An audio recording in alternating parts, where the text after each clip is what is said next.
$3,000 for a luxury hotel stay. $1,000 for meals at fancy restaurants. $500 at a famous spa. What is all this? I glanced at the credit card statement, something I usually leave for my husband to handle. The list of expenses was shocking, huge amounts for reservations during the same time period. These weren't ordinary expenses, they were dates. My husband, who's on the PTA board at our daughter's middle school, had told me he was going on a retreat. Even though I'm not involved with the PTA, I could easily figure out what this really meant. Glenn became a stay-at-home dad so I could focus on my demanding job as a nurse. Thanks to him, I've been able to work long hours at the university hospital without worrying about the house or our daughter. I thought he was the perfect husband, selfless, devoted, but now, I realize his intentions might not have been so noble. Quietly, I took something and slipped it into his wallet. Then, I made a phone call.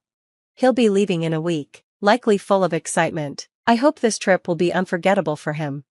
My name is Maggie. I work as a nurse at a university hospital, where my schedule is so packed that days and nights blur together. The only reason I can keep going is because of Glenn, my husband. He always supported my career, even when I struggled to balance work and marriage. He decided to stay home and take care of everything so I could pursue my dream job. Glenn even joined the PTA at our daughter Sasha's school, ignoring any judgment from others about being a stay-at-home dad. Sasha was proud of him, and so was I. As the breadwinner, I worked hard to support my family. But one day, I got a call from the credit card company. I had recently changed the debit account, and the payment hadn't gone through, causing an overdraft. Ugh, how did I forget this? I quickly opened my credit card statement to fix it. Normally, I leave all the finances to Glenn, so I hadn't looked at the statement in years. What I saw nearly made my heart stop. The total amount on the statement was shocking. I panicked, trying to figure out what I could have spent so much on. But no matter how hard I thought, I couldn't recall buying anything extravagant. I decided to dig deeper into the details. That's when I noticed a long list of purchases I didn't remember making: designer clothes, famous perfumes, a luxury watch brand. I liked those brands, but I hadn't bought anything from them. For a moment, I wondered if Glenn, who also had access to the credit card, might be planning a surprise, but I hadn't received anything from him. What stood out the most was the timing. All the purchases were made on Wednesdays. Wednesdays were the nights I worked late shifts, and it also happened to be the day Glenn attended PTA board meetings. What was going on? I decided to confront him as soon as I got home.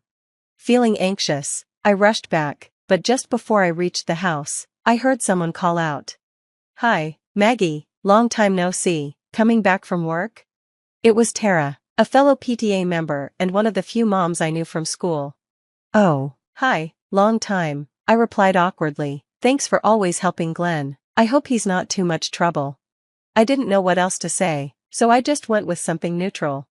She laughed and lightly patted my shoulder, teasing me about being distant. But as she moved closer, I caught a whiff of her perfume. It was a familiar scent, the exact one from the brand I'd noticed on the credit card statement. I'd wanted to buy that perfume for myself, but never did. I remembered the scent clearly. "Smells nice. Is that the one I wanted? Did you get it?" I asked, not even sure why I said it. Was it jealousy? Curiosity? I felt foolish for even bringing it up. Still, the timing nagged at me. The purchases were all made on Wednesdays, and now here was a PTA mom wearing that same perfume. My mind started spinning with uneasy thoughts. Tara didn't notice my suspicion. She just smiled and said cheerfully, "Oh, this? It was a gift. It was our anniversary recently." She laughed, looking genuinely happy. "That's so sweet. You two must be really in love," I replied, trying to sound casual. We chatted a bit more, then said goodbye. I felt relieved. It made sense. She got the perfume as a gift for her anniversary. Tara was always so bubbly and cheerful. Even after becoming a mom, she talked about her anniversaries with such warmth. But then, something clicked. She didn't say husband. I froze in my tracks, replaying the conversation in my mind. Then, without thinking, I turned back to where I'd left her. But she was gone. The thought of following her was overwhelming. Could it be? Was there something going on between her and Glenn? That small seed of doubt grew into something I couldn't ignore. The following Wednesday, my family sent me off to work as usual, but I had other plans. I asked my colleagues to let me leave early without telling Glenn. If he knew, it would ruin everything. I waited near our home, watching from a distance. Not long after, my mother-in-law arrived to watch Sasha, and Glenn left for his PTA meeting. Everything seemed normal. I followed him to the school, where the board meeting took place. It lasted about half an hour, and then most members left quickly, but Glenn was the last to leave, walking arm in arm with Sarah. They were holding hands, their fingers intertwined, and gazing into each other's eyes. They headed straight for a hotel. I followed just a few steps behind, unnoticed. Tears streamed down my face as I watched. I had trusted him, I had loved him. Was my hard work just a convenience for him to do this? Standing there, crushed by betrayal, I checked my phone. The latest credit card charge confirmed the hotel bill he had just paid. Hours later, they came out of the hotel, smiling and happy. I didn't cry anymore. Instead, I calmly took pictures of them together. My heart had already turned cold. After that day, I avoided Glenn as much as I could, using work as an excuse. I didn't want to face him. Deep down, I was ready to divorce him, but I worried about Sasha, taking her away from her father, moving, changing schools. Those thoughts weighed heavily on me. Late one night, as I sat crying in the living room, Sasha's voice startled me. "Mom?"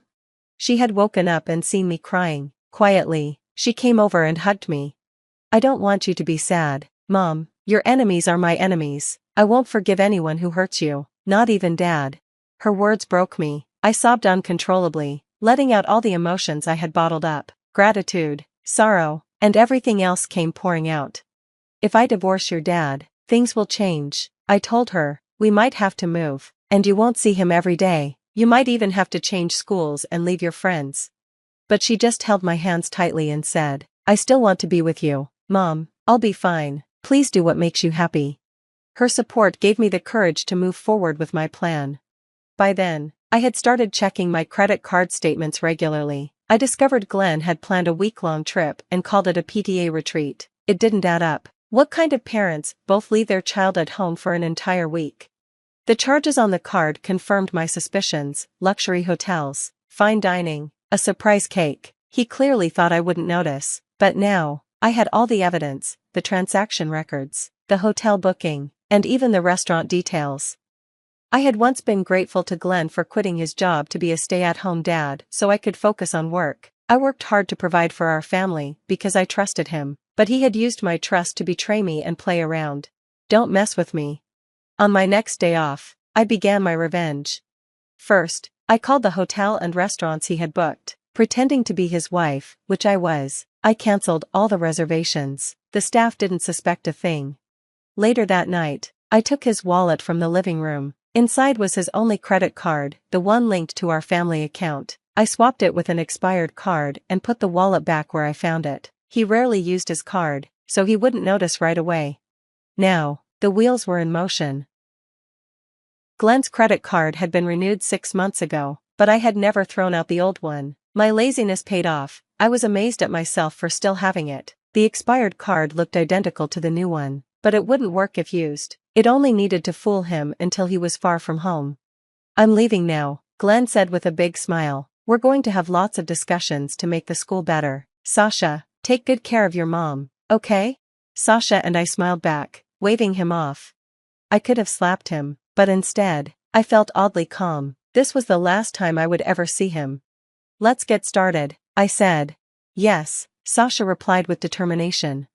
The moment he was out of sight, our smiles disappeared. We sprang into action, packing our belongings as quickly as possible. The movers arrived shortly after, and thanks to their efficiency, we were moved into our new home in no time. "Excuse me, where should these boxes go?" one of the movers asked. "Oh, don't worry about them, just leave them there," I replied. The boxes were all Glenn's belongings. Another moving company arrived to pick them up and deliver them elsewhere. By the time we were done, the house was completely empty. In the living room, where we had shared so many memories, I left a stack of credit card statements and the photos I had taken of him and Sarah. Next to them were my wedding ring, now meaningless, and the signed divorce papers. As I finished up, I noticed a flood of missed calls on my phone, all from Glenn. He must have realized something was wrong during his trip. Too bad for him. To avoid his interference, I claimed to be busy with emergency surgeries at the hospital. I let my phone vibrate endlessly in a drawer until the call stopped. By the time I checked again, my call history was cleared. Sasha and I couldn't help but laugh at how smoothly it was going. "Oh, right, I should make one last call," I said. "Yeah, that's a good idea," Sasha replied with a grin. Together, we made the call. Later that week. "What's going on here, Maggie, Sasha, anybody home?" Glenn came back from his week-long affair, still in a cheerful mood, but his smile faded when he saw the empty house. He froze, staring at the divorce papers, the photos, and the credit card statements I had left behind. He tried calling me over and over, but, of course, I had blocked him. Then his phone rang. The number was unfamiliar. Hoping it was me, he eagerly answered. "Hello, Maggie, is that you? What the hell have you done?" I was forced to pay for all the bookings I'd already prepaid online, and my credit card expired. "Do you have any idea how humiliating this was? I had to borrow money from everyone. This is harassment. It's Tara's fault I'm in this mess. Now I have to figure out how to pay them all back." On the other end of the line was a calm, commanding voice.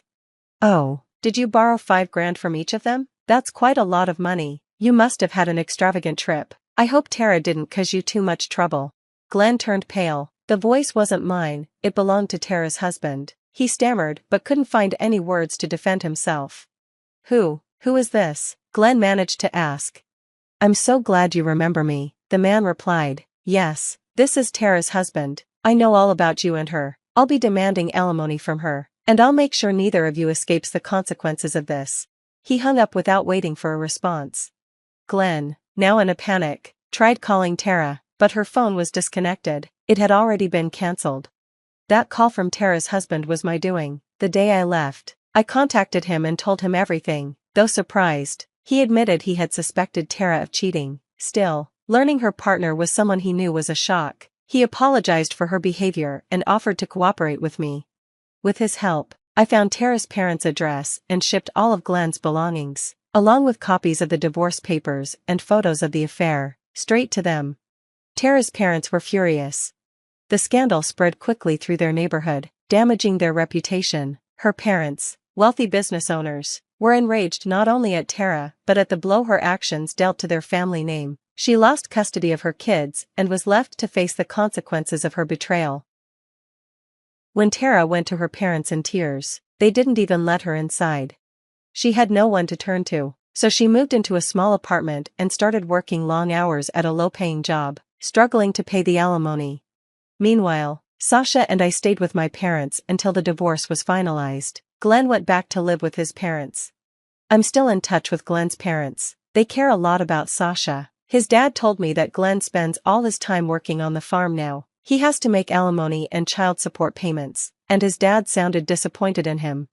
Thanks to my lawyer, I got a good deal on alimony and child support. Glenn's monthly payments are hefty, and I know he'll be working hard for years without saving anything for himself. I'm sure it feels like a nightmare for him.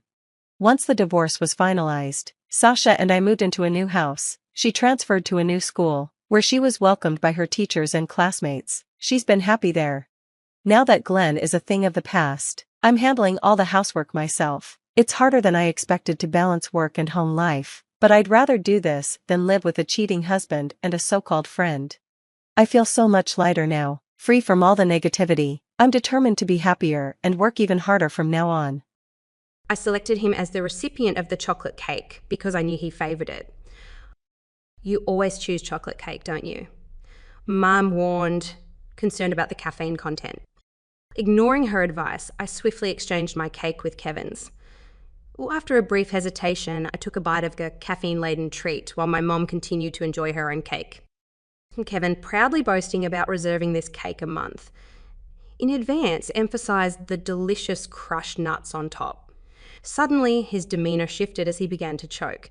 His face turned red and he struggled to breathe. Foam formed at his mouth and he shivered before collapsing to the floor. My name is Emma, a 36-year-old working at a food inspection company. I live with my husband Kevin, who is 2 years older, and our 7-year-old daughter, Catherine. Our journey began at university, leading to marriage and the birth of Catherine.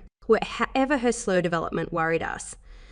Despite consulting numerous doctors, no issues were found. Catherine's lack of progress caused a rift between Kevin and her. His mother, Kay, also deemed Catherine as having a disability leading to her disapproval and avoidance.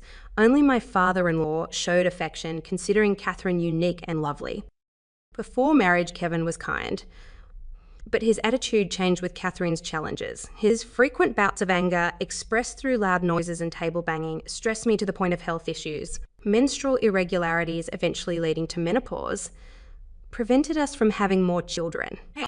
As Catherine entered school, her slow speech led to suggestions of a special needs class, an idea Kevin vehemently opposed. Despite my belief that it would be a better fit for her, I couldn't propose it due to Kevin and Kay's objections. Work offered solace from the home environment. When offered a full-time position, Kevin hesitated, insisting on my continued commitment to housework. Reluctantly, I agreed. However, Kevin's solution was to have his critical mother, Kay, take over household duties. After my father-in-law's sudden death, Kevin and Kay's behaviour at the funeral raised suspicions. Despite Catherine losing her only ally, Kevin spent more time at his parents' house. When I fell ill and asked for help, he refused, opting to stay away for a week. As my health improved, I received a job promotion, bringing both joy and the weight of added responsibilities in the midst of my challenging home life. I discussed the situation with Kevin, and as anticipated, he insisted that I should manage the household chores properly. To add insult to injury, he gave me a mocking look and questioned whether I could handle the title of a section chief, claiming it was equivalent to his position. Kevin abruptly left the table and headed to the bedroom. The next day, Kay visited our house and Kevin pointed out the supposed mess, attributing it to my lack of effort in housework. Kay hastily entered, meticulously inspecting everything from the cleanliness of the windows to the folding of the laundry and water stains in the bathroom. She made me redo everything, and Caffeine started engaging in conversation with Kay. But Caffeine approached Kay with a serious expression, asking her about the four main elements of happiness and inquiring about happy hormones. Surprised by Catherine's rapid-fire questions, Kay appeared bewildered. Catherine continued her passionate explanation about neurotransmitters, leaving Kay increasingly perplexed. Eventually, overwhelmed by Catherine's focus, a worn-out Kay went home. On my birthday, Kevin, returning from a business trip, surprised me by buying a birthday cake. A first since our marriage, this unexpected act puzzled me, as Kevin had never bought anything for Catherine or me before. During dinner, he showered me with overly sweet words, apologising for leaving household chores to me and promising to help more. While Kevin's words made me uncomfortable, I didn't want to spoil the moment. After dinner, as I cleared the dishes, Kevin retrieved the cake from the fridge, insisting he would handle it. Although uneasy about his behaviour, I decided to call Catherine to join us. In Catherine's room, she warned me not to eat the cake, expressing urgency in her gaze. Trusting Catherine, I returned to the living room, where she insisted we eat without forks. I realised she had swapped my cake with Kevin's. As we ate, Kevin proudly discussed reserving the cake, and suddenly he began to choke. Kevin collapsed on the floor, showing signs of anaphylactic shock from a buckwheat allergy. Both Kevin and I were allergic to buckwheat, and it was confusing since we were eating cake that shouldn't contain any buckwheat. In a calm voice, Catherine instructed me to call an ambulance.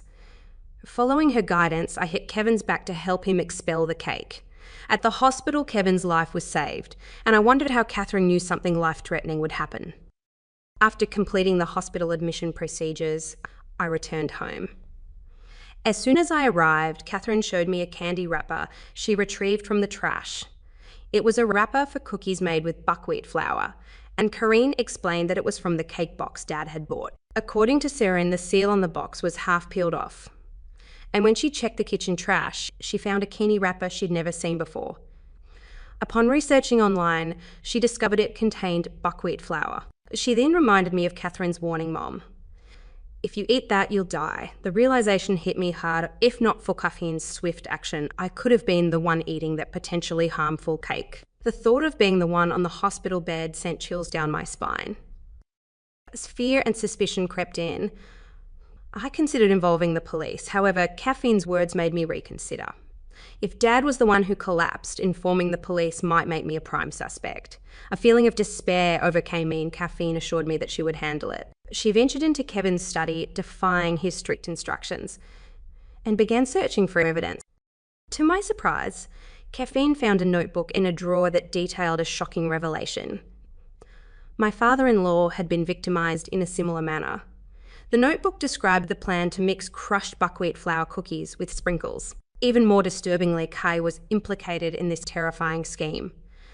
They were conspiring together, and at the bottom of the page, it ominously read, "Next is Emma's birthday." My hands involuntarily tightened around the notebook, and Caffeine, noticing my anger, reassured me that everything would be okay.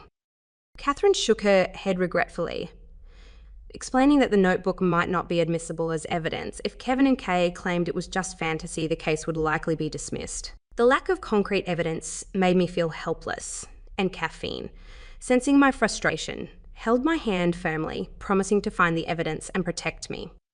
Determined to seek justice, Catherine and I began preparing for the final showdown. Our plan was to lure Kay into our house under the pretense of learning how to cook Kevin's favourite dish. While Kay taught me in the kitchen, Caffeine discreetly searched her bag and found the buckwheat cookies. With one cookie in hand, we took it to my workplace for a composition test. Several days later, as Kevin was discharged from the hospital, I informed Kay that I was preparing a celebration for his recovery.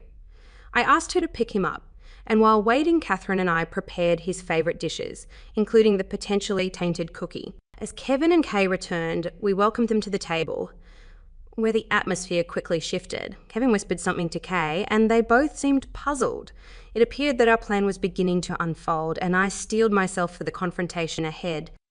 As she released the fried chicken she held with her chopsticks, she seemed oblivious to the fact that it slipped from her grasp. The tension in the room intensified as Kevin and Kay refrained from touching the food. Deliberately, I engaged Kevin in conversation, inquiring about the seasoning. "Oh, I guess I can't make it as good as your mother does," he mumbled, glancing down. I responded with my biggest smile, assuring him that the seasoning not only tasted good but also seemed to provide energy. Casually, I mentioned my father-in-law's recommendation of the seasoning, observing Kevin and Kay shivering as if they were cold. Catherine, undeterred, sprinkled the seasoning over their rice. In protest, Kevin swatted away Catherine's hand, expressing concern about adding something suspicious. Ignoring his objections, I continued smiling and serving the food. Catherine persisted, reaching for the seasoning, but Kevin, with a terrifying expression, shouted, "Enough! Why are you so scared?" "I just want you and your mum to live longer," I cheerfully retorted, flashing my brightest smile. The atmosphere grew tense as Catherine defied Kevin's warning and sprinkled the seasoning over their rice. The room was charged with Kevin's anger, as he shouted, "Stop putting something so suspicious into it." Unfazed, I continued with my smile, drawing attention to his past actions of sprinkling the same seasoning on my cake, leading to his hospitalization. With a triumphant gesture, I presented documents obtained from our company's inspector, linking the substance on the cake to the buckwheat cookies. Kevin and Kay exchanged glances, denying any knowledge of the situation. However, I placed a copy of Kevin's incriminating notebook on the table, revealing details of the ordered cookies and their sinister plan. Red and then blue in the face, Kevin and Kay struggled to explain away the evidence. Kevin's notebook held damning information, including details of their plot and attempts to mask the crime. Staring sternly at Kay, I connected the dots, questioning them about their involvement in my father-in-law's death. Kevin finally admitted to his vengeful act, revealing his resentment towards my father-in-law's interference. Shocked and angry, I listened as he confessed to mixing the buckwheat cookies into the seasoning, targeting my father-in-law due to his disapproval of Kevin's relationship with his mother. Fueled by anger and disbelief, I declared their actions as a crime and threatened to report them to the police. In a desperate attempt to conceal evidence, Kevin snatched the copy of the notebook from the table, crumpled it, and possibly swallowed it. Catherine caffeine, and I stared in surprise at his desperate act. Caffeine calmly revealed that it was just a copy, and the original was safely stored elsewhere. She placed a voice recorder on the table, exposing their crimes from the beginning.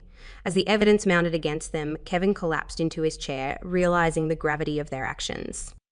With the truth exposed, The police took Kevin and Kay away. Their cries and protests echoed, but the evidence, including copies of the notebook, voice recordings, and purchase history, secured a guilty verdict. The legal proceedings led to my successful divorce from Kevin, who had to pay compensation, along with Kay receiving $660 as compensation. I used a portion to build a grave for my father-in-law, a proper place for mourning. After the trial, Catherine and I reported the incident in front of my father-in-law's grave, seeking closure and justice. Later, Catherine shared an IQ test result, revealing her score of 135. Surprised and impressed, I learned about her enrollment in a school for gifted children, where she flourished in an environment that allowed her to study what she loved. Our life together became enriching, filled with happiness and improved well-being. Despite the challenges, living with Catherine proved enjoyable, and our smiles never faded.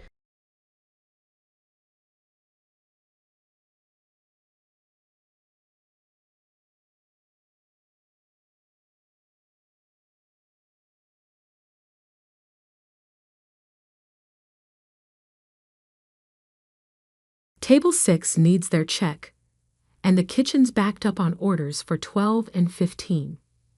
My assistant manager, David, appeared at my shoulder with his usual evening urgency as I reviewed the night's receipts at the host station. Tuesday evenings at Harvest were typically manageable, but tonight felt different.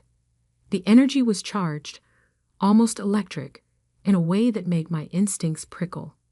I had been running restaurants for 22 years, starting as a dishwasher at 16 and clawing my way up through every position imaginable.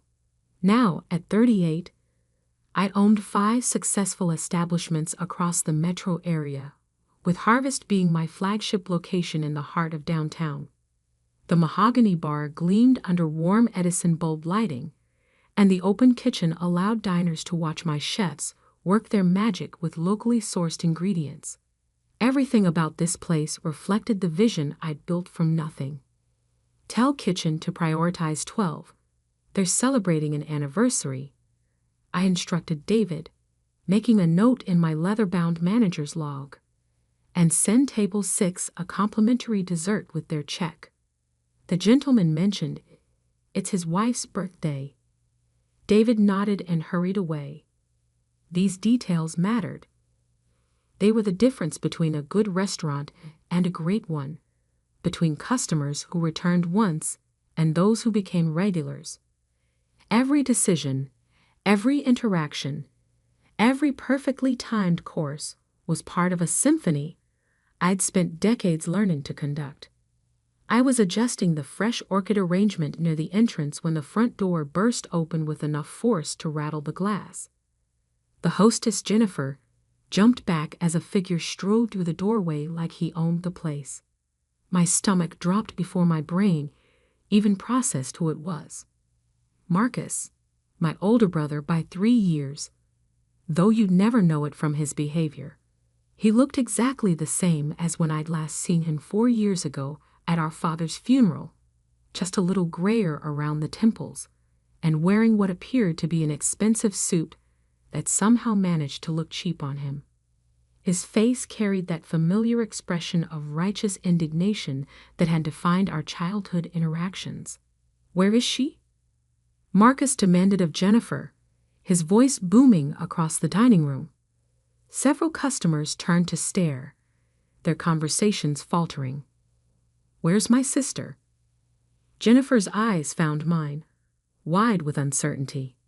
I straightened my shoulders and walked toward him, my heels clicking against the polished concrete floors.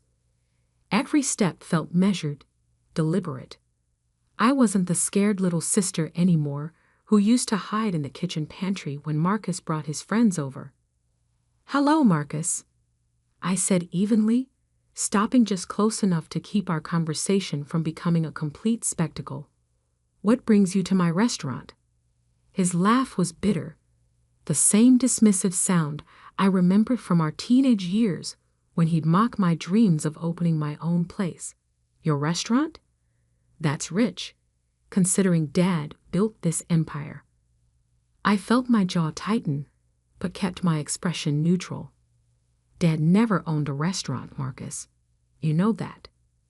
Don't play stupid with me, Victoria. He stepped closer, and I caught the faint scent of alcohol on his breath. Day drinking, apparently. Some things never changed. The family business. All of this. He gestured broadly at the dining room, the bar, the carefully curated atmosphere I'd spent years perfecting. Dad always said it should be split equally between his children. The absurdity of the statement hit me like a physical blow. Marcus, who had left home at 18 to join a friend's band and had spent the last 20 years drifting between odd jobs and get-rich-quick schemes. Marcus, who hadn't spoken to our father for the final 5 years of his life, because Dad refused to loan him money for yet another failed venture. Marcus, who couldn't be bothered to help when Dad was dying of cancer, leaving me to handle everything from medical decisions to funeral arrangements. "You're drunk," I said quietly, "and you're disturbing my customers. I think you should leave." His face flushed red, the way it always did when someone challenged him. "I'm not going anywhere until we settle this. Dad always promised that his kids would inherit equally. You can't just cut me out because you were the favorite." The favorite. The word was so ludicrous I almost laughed. I had been the one who stayed close to home, who visited Dad every Sunday, who held his hand during chemotherapy treatments while Marcus was somewhere in California claiming to be finding himself. I had been the one who paid Dad's medical bills when his insurance fell short, who organized his medications, who made sure he had groceries and companionship during his final months. But I hadn't done any of that for inheritance or recognition.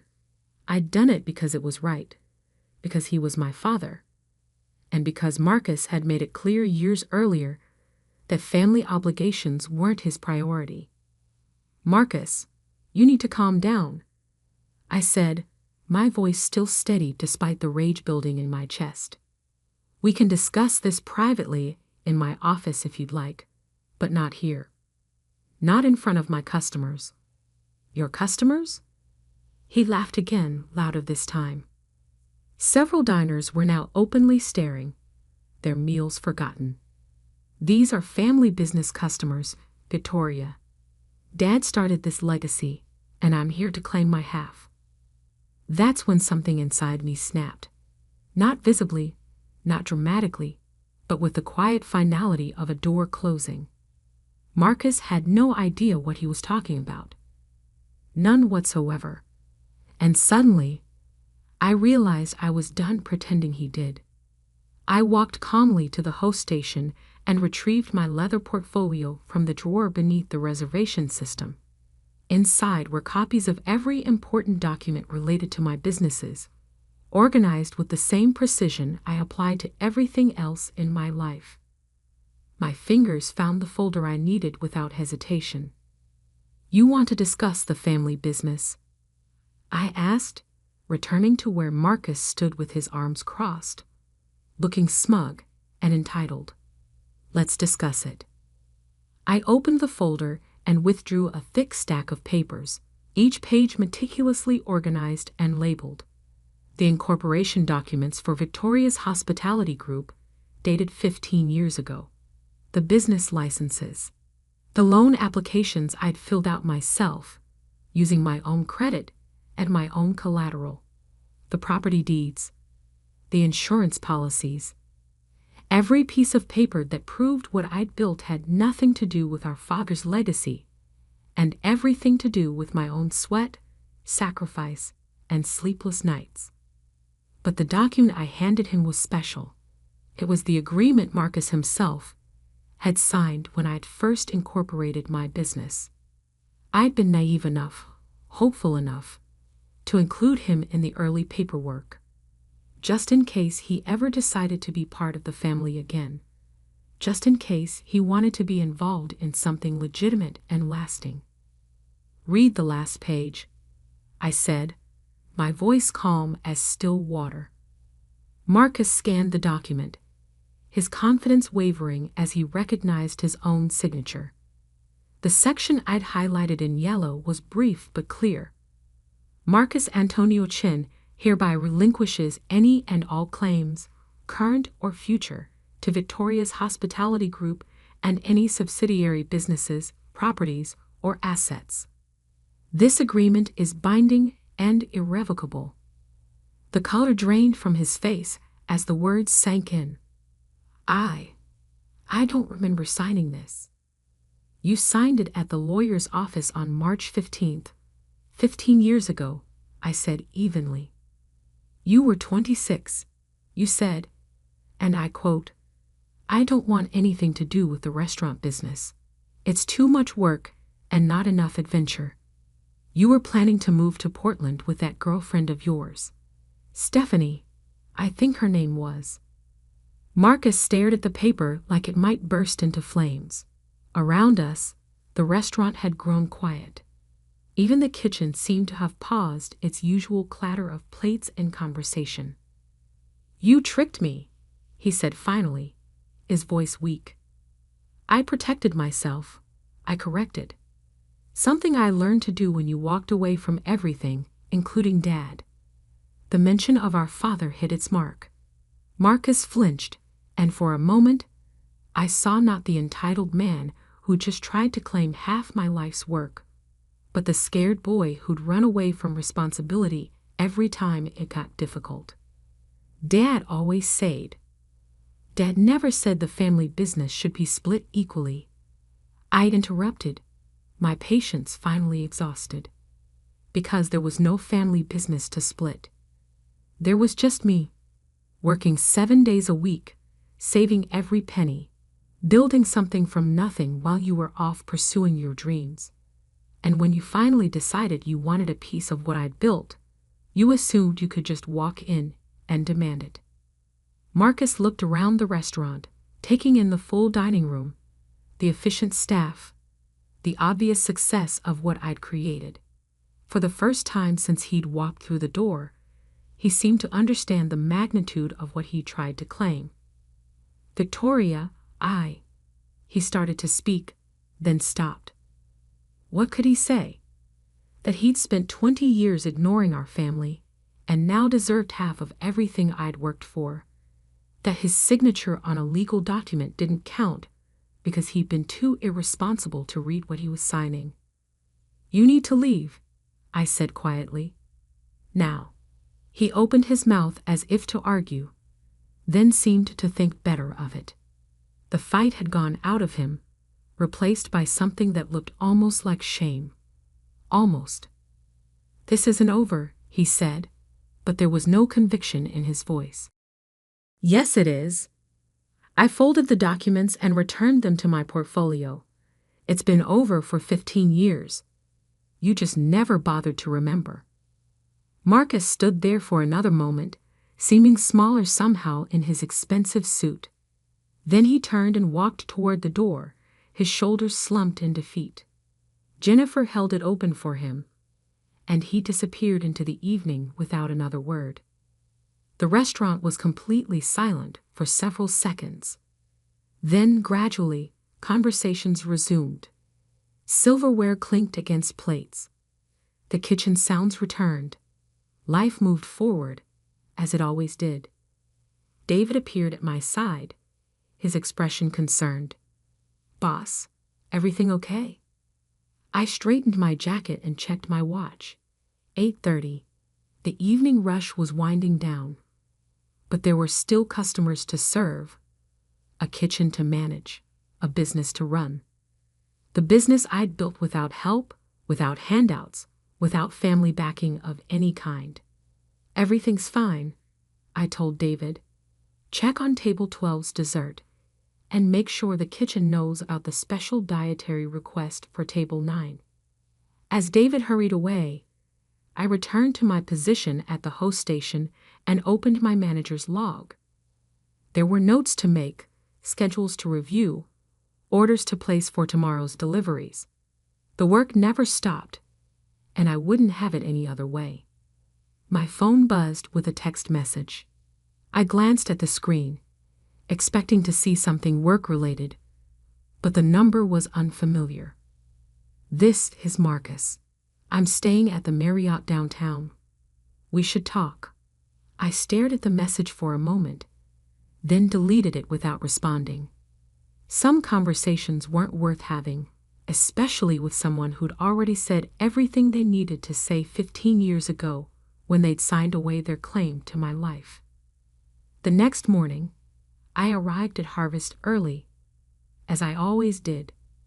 The restaurant was quiet, peaceful in the way only empty restaurants can be.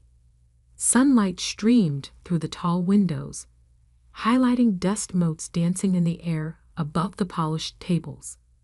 This was my favorite time of day, before the controlled chaos of service began, when I could walk through my space and remember why I'd fallen in love with this business in the first place. I was reviewing inventory reports in my office when Jennifer knocked on the doorframe. "Victoria? There's someone here to see you. Says he's your brother." My stomach clenched. "Tell him we're closed." "He's not alone," Jennifer continued. "There's a woman with him. Older. She says she's a lawyer." I set down my pen and considered my options.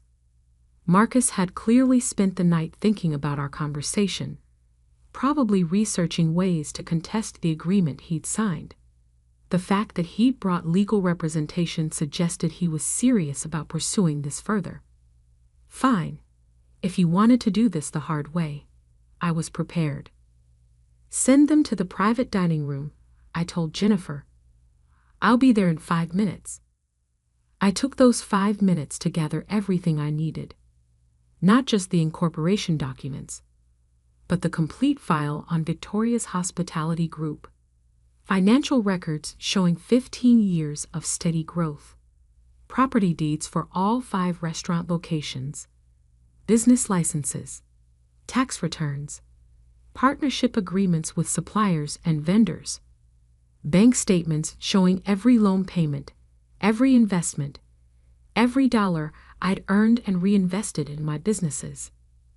By the time I walked into the private dining room, Marcus and his lawyer were seated at the round table where I usually hosted wine tastings for VIP customers.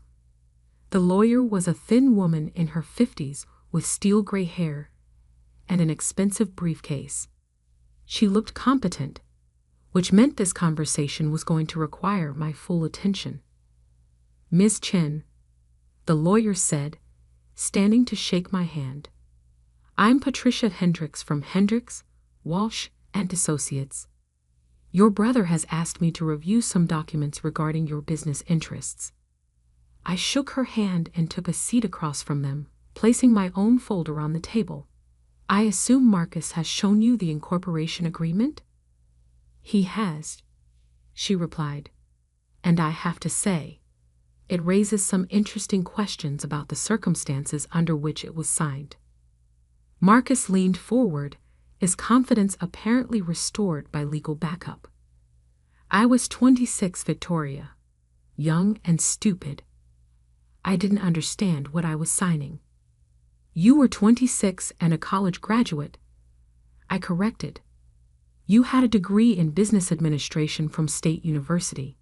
You understood exactly what you were signing, which is why you asked me to include the clause about being free to pursue other opportunities without interference." Patricia consulted her notes. "My client believes he may have grounds to contest the agreement based on lack of full disclosure about the potential value of the business at the time of signing." I opened my folder and withdrew a thick stack of papers. "These are copies of every document Marcus received before signing the incorporation agreement. Business plan, financial projections, market analysis, risk assessment.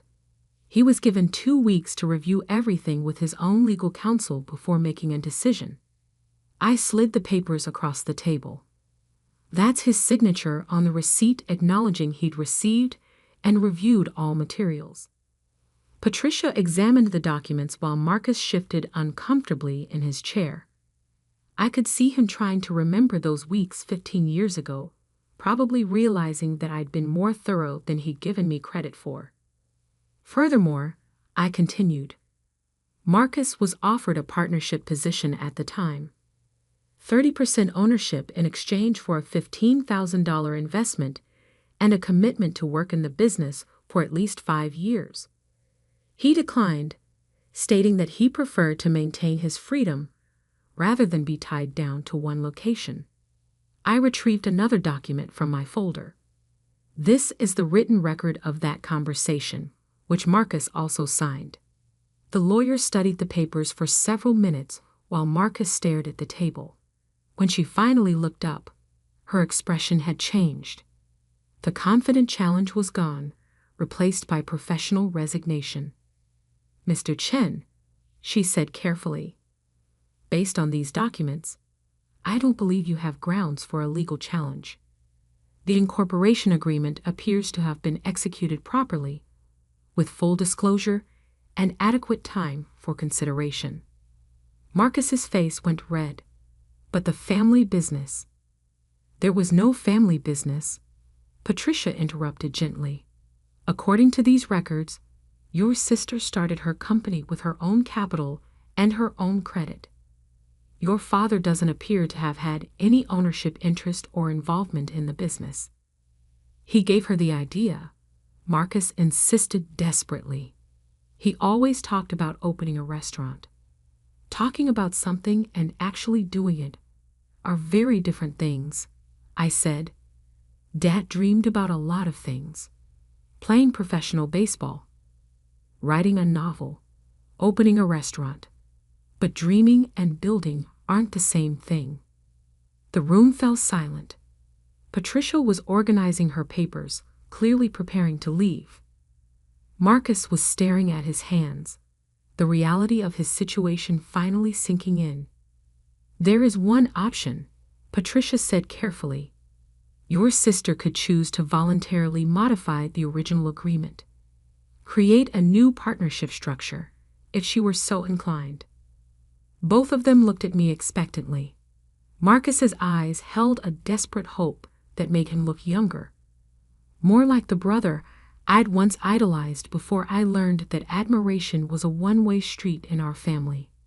I considered the proposal for exactly 3 seconds. "No," I said simply. Marcus's face crumpled. "Victoria, please. I'm family." "Family," I repeated slowly. Where was family when I was working 3 jobs to save money for my first restaurant?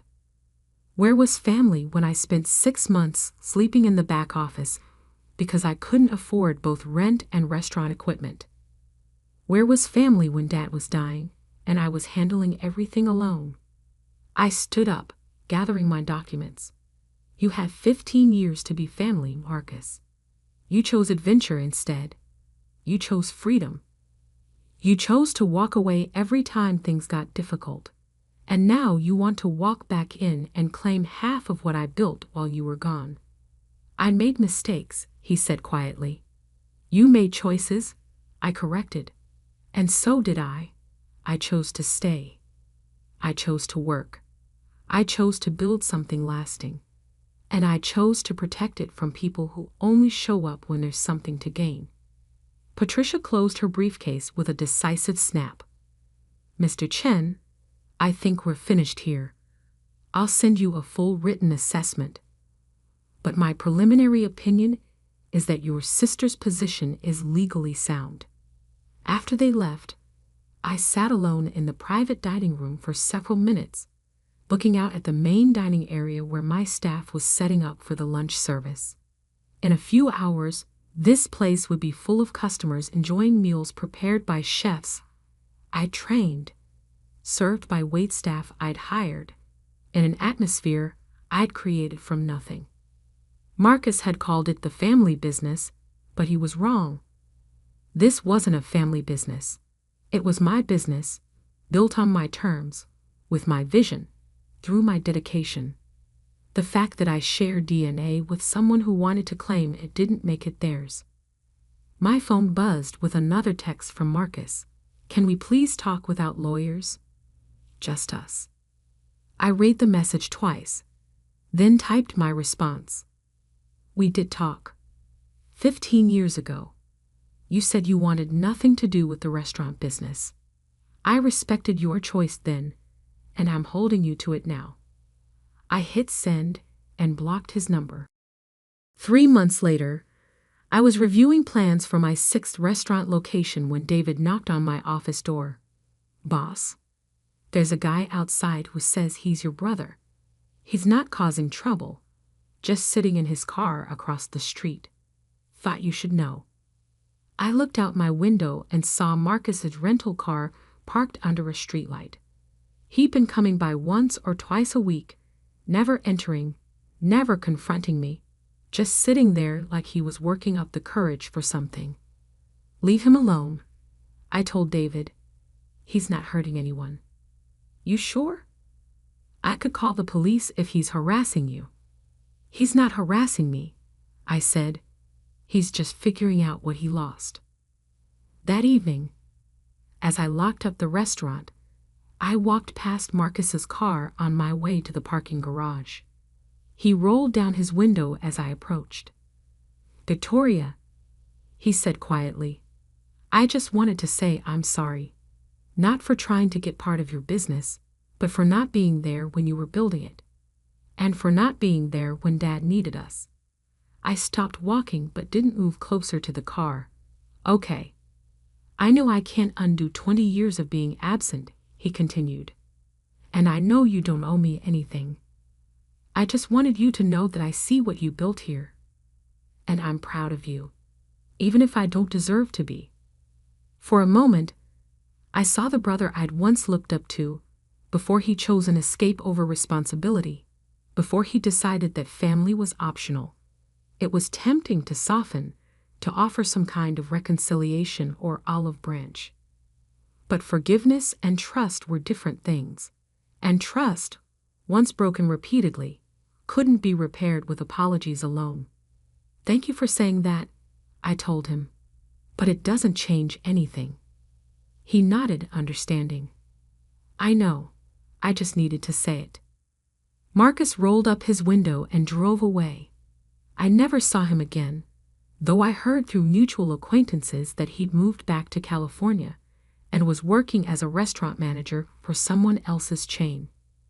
Apparently, he'd finally developed an appreciation for the business he'd once dismissed as too much work. 5 years later, I opened my 10th restaurant location. The food critic from the city's largest newspaper wrote a feature article about my restaurant empire, calling me one of the most successful entrepreneurs in the hospitality industry. The article mentioned my humble beginnings, my innovative approach to local sourcing, and my commitment to employee development. It didn't mention Marcus at all. Why would it? He'd never been part of the story I was writing. As I stood in the kitchen of my newest location, watching my chefs prepare for the opening night service, I thought about the choices that had led me here. Every sacrifice, every risk, every moment when I could have given up but didn't. Every person who had doubted me, dismissed me, or underestimated what I was capable of achieving. Marcus had been wrong about the family business. This wasn't something I'd inherited or been handed. This was something I'd earned. One customer, one meal, one perfectly executed service at a time. And no one, family or otherwise, could take that away from me.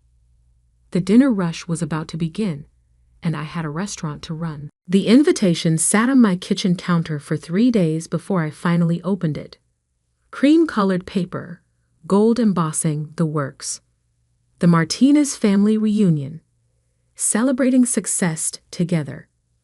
I traced my fingers over the letters, feeling the slight rays of expensive cardstock against my skin. Of course they'd gone all out. They always did when it came to showing off. My phone buzzed. Another text from my mother. Olivia, please confirm if you're coming. Everyone will be there. Even Marcus is flying in from London. Marcus, my older brother, the golden child, the investment banker who could do no wrong. The one who'd gotten a full ride to Stanford while I chose to drop out of college to pursue my tech startup dreams. What a waste, Dad had said. We invested so much in your education, and you throw it all away for some pipe dream. I glanced around my modest one-bedroom apartment. The walls were bare except for my whiteboard covered in code and flowcharts. My desk was cluttered with 3 monitors, testing devices, and empty coffee cups. To them, this looked like failure. To me, it was the birthplace of something revolutionary. I typed back, "I'll be there." The reunion was being held at the Crimson, downtown's newest luxury hotel. From the 40th floor, you could see the entire city skyline, including the massive digital billboard that had just gone up on Wesley Tower. The one that would be lighting up with my company's name in exactly 4 hours. But they didn't know that. They didn't know anything about what I'd built over the past 5 years. As I got dressed for the reunion, I thought about the last family gathering. Christmas, 2 years ago. Marcus had just closed his first major deal. Dad had brought out the expensive scotch, made a toast to my son, carrying on the Martinez legacy of excellence. I'd sat quietly, picking at my food, knowing that in my laptop bag was the first prototype of what would become Neurotech's breakthrough neural interface software. The same software that would later attract $80 million in Series B funding and revolutionize how people interact with technology. The same software they dismissed as playing with computers. I chose a simple black dress for the reunion. No designer labels, no flashy jewelry. Let them think what they always thought, that I couldn't afford better. I pulled my dark hair into a neat bun, applied minimal makeup, and grabbed my car keys. The same old Toyota I'd been driving since college. Another point of family ridicule. The drive to the Crimson gave me time to think. About the days I'd spent coding until my eyes burned. About the nights I'd slept on my office floor because I couldn't afford both rent and server costs. About the investors who turned me down, one after another, until that breakthrough meeting with Sarah Blackwood at Venture Capital Partners. "This is the most innovative interface design I've seen in a decade," she'd said, actually understanding what I'd built. "We're in. All in." The hotel lobby was already buzzing with Martinez family members when I arrived. Cousins in designer suits, aunts dripping in jewelry, everyone competing to be the most successful, the most impressive. "Olivia." My mother's voice carried across the marble floor. She air-kissed my cheek, her eyes doing their usual quick assessment of my appearance. "We were worried you wouldn't make it. You're always so busy with your computer thing." My computer thing, the company valued at over $80 million. The technology that major tech publications were calling the future of human-computer interaction. But sure, my computer thing. "Wouldn't miss it," I said, following her to the elevator. The 40th floor was even more opulent than I'd imagined. Floor-to-ceiling windows offered a panoramic view of the city. Crystal chandeliers caught the late afternoon sun, sending rainbow reflections across the white tablecloths. And there, through the western windows, stood Wesley Tower. The billboard was dark now, but in 3 hours and 27 minutes, everything would change. "Little sister." Marcus's voice boomed across the room. He strode over, expensive watch glinting, confidence oozing from every pore. Still rocking the same dress from last year. "Some things never change, huh?" I smiled, remembering the email I'd received that morning. The one confirming Neurotech's IPO date. The one predicting our stock would open at $150 per share. "Some things do change, Marcus. More than you might think." Dad joined us, scotch in hand. Marcus just closed another major acquisition, $200 million in assets. That's how you build real wealth, Olivia. Not with, he waved his hand vaguely, websites or whatever it is you're doing. I checked my phone. A message from my CTO. Billboard test successful. All systems go for the big reveal. Perfect. The family gathered for dinner. About 40 of us around a massive table. Marcus, naturally, sat at Dad's right hand. I was relegated to the far end, between Cousin Maria, who just opened her third failed boutique, and Uncle Robert, who still thought Facebook was cutting-edge technology. The bragging began immediately. Marcus dominated, of course, detailing his latest conquests in the financial world. Cousin James talked about his new Mercedes. Aunt Sophia showed off pictures of her daughter's wedding to a minor European royal. Then the spotlight turned to me. "So, Olivia," Marcus called out, loud enough for everyone to hear. "Still living in that rented apartment? What's it been now? 5 years?" Most people would have something to show for all that time. The room grew quiet. All eyes turned to me. Some sympathetic, most judgmental. They were waiting for me to stammer out excuses, to defend my choices, to explain away my apparent failure. I checked my watch. Perfect timing. "Actually, Marcus," I said, standing slowly, "why don't you look out the window? The one facing Wesley Tower." He frowned, but turned in his chair. Others followed his gaze. The billboard flickered to life. In brilliant blue and white, 50 feet tall, my company's logo appeared. Neuratech. The future is neural. Below it, scrolling news headlines. Neuratech revolutionizes human-computer interaction. Tech startup valued at $80 million prepares for historic IPO. CEO Olivia Martinez, named to Forbes 30 under 30. The silence in the room was deafening. I stayed standing, watching their faces as realization dawned. Marcus's jaw actually dropped. Dad's scotch glass froze halfway to his mouth. Mom's perfectly maintained composure cracked.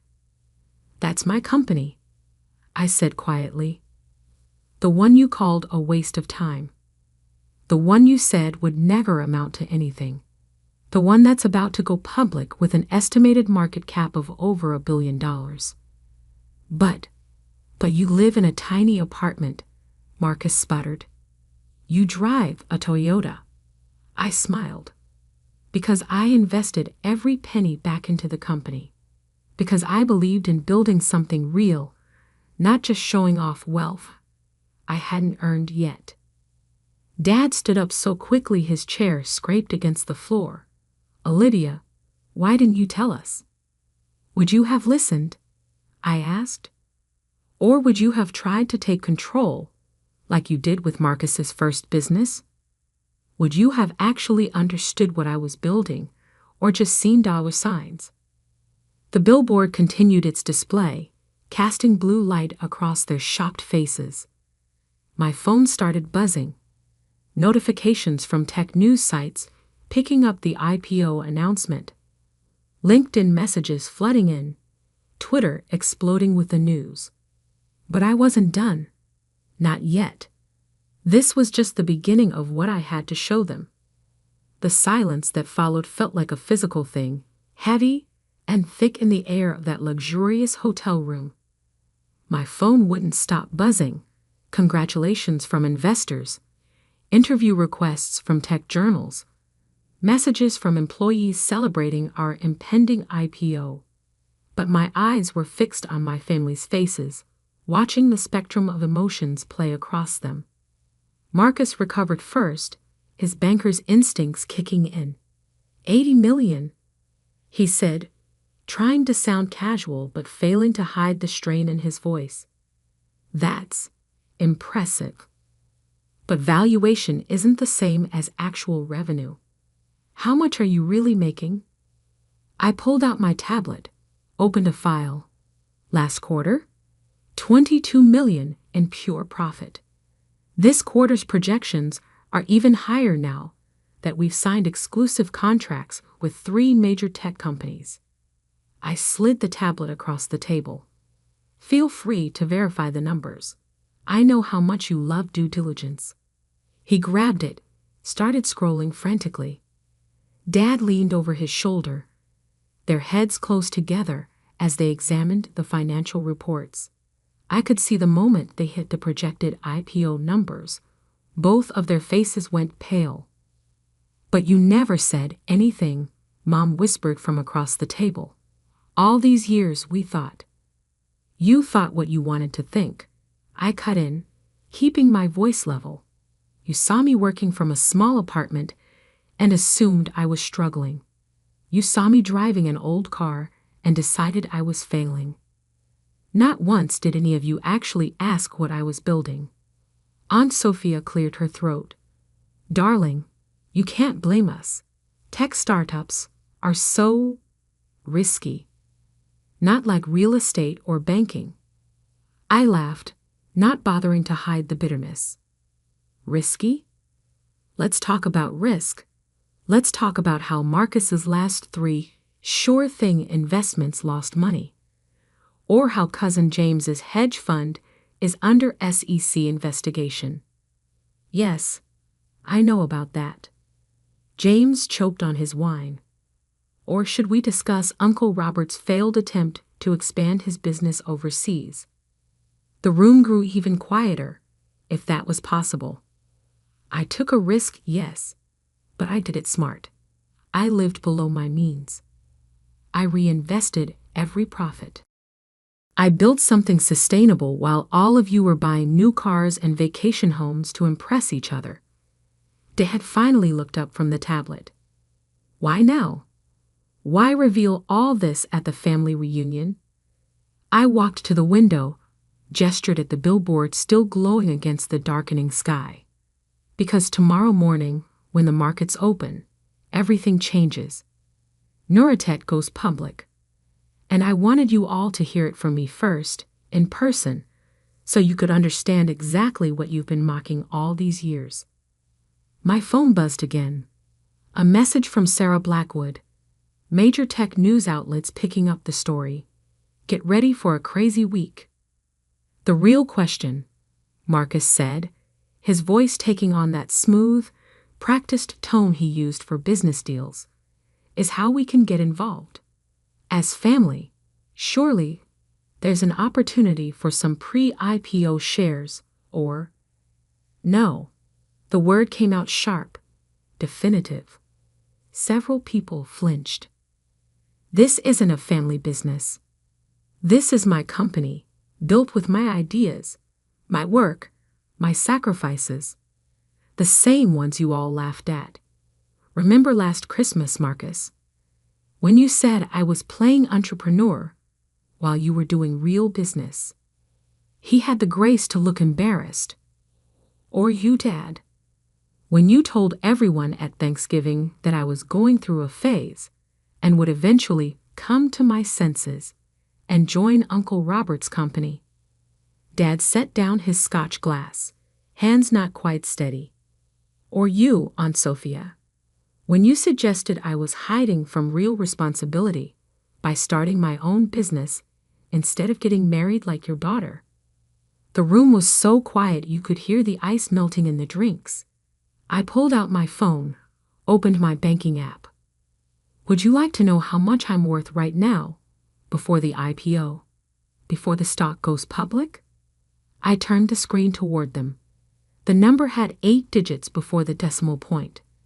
Several people gasped. Cousin Maria actually dropped her fork. But that's not even the best part, I continued, switching to my email. Would you like to know who our biggest clients are? The companies that are already using Neuratech's interface systems. I started reading names. Major tech companies, Fortune 500 corporations, government contracts, With each name, I watched their expressions shift from shock to something else. Realization, understanding of just how badly they had underestimated me. And tomorrow, I said, putting my phone away, when the opening bell rings on Wall Street, that number in my account, it's going to add a few more digits. Marcus stood up, straightening his tie. Olivia, look, maybe we got off on the wrong foot. As your brother, I could offer some valuable insights about managing this kind of wealth. My experience in banking. Sit down, Marcus, I said quietly. This isn't a negotiation. This isn't an opportunity. This is me showing you what I've built, despite all of you, and making it clear that none of you will be part of it. But we're family, Mom protested. Family? I turned to face her. Was it family when you told your friends I was finding myself instead of admitting I was running a company? Was it family when Dad excluded me from the holiday card because my career choices didn't fit the family image?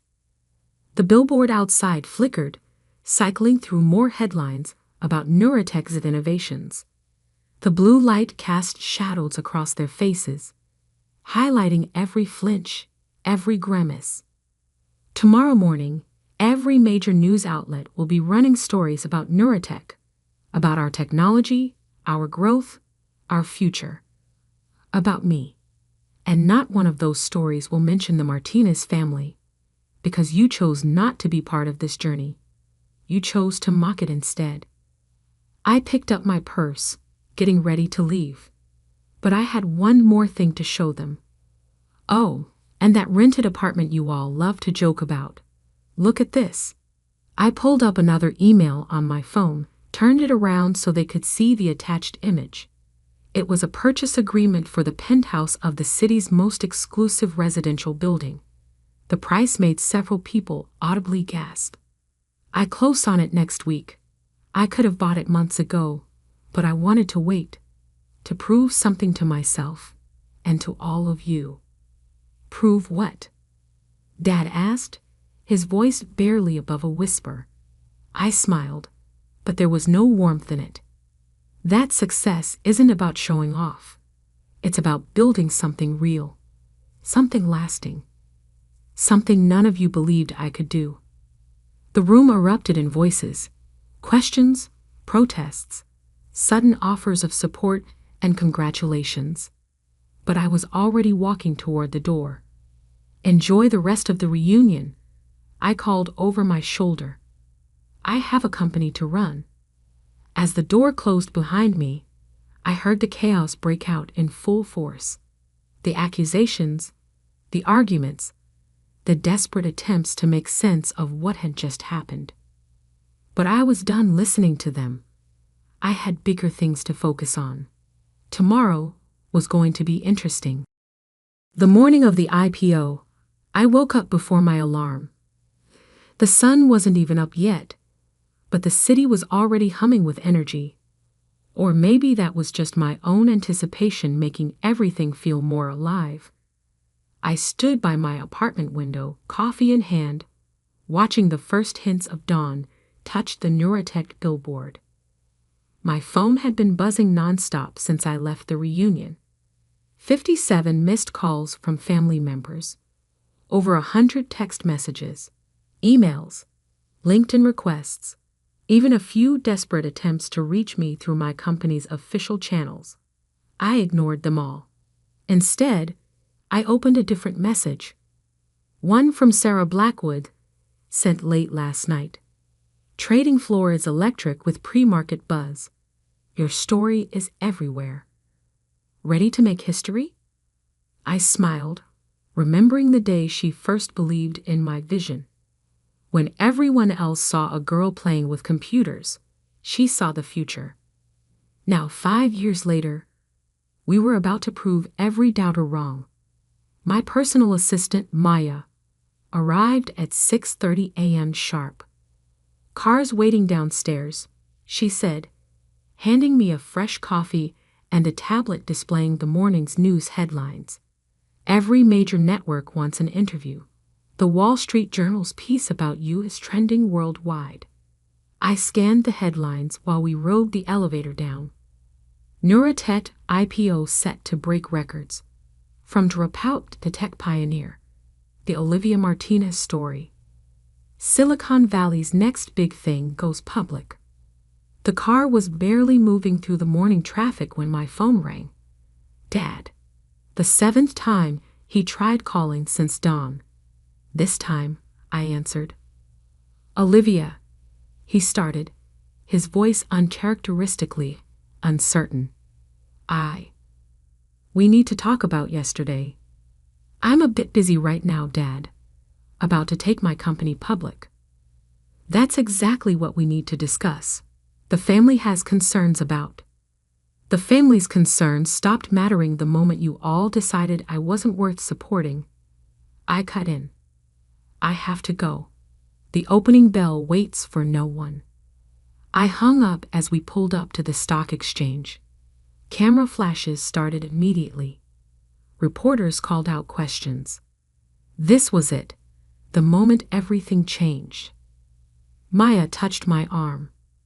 Your brother Marcus is here, trying to get past security. Of course he was. The banker in him couldn't resist a major market event, especially one that would make his little sister worth more than the entire extended family combined. Let him watch from the public area, I said. But he doesn't get anywhere near the trading floor. The next 2 hours were a blur of handshakes, interviews, and final preparations. Then, at 9:29 a.m., I stood on the platform above the trading floor, the ceremonial bell in front of me. Screens everywhere showed Neurotech's logo, our ticker symbol ready to go live.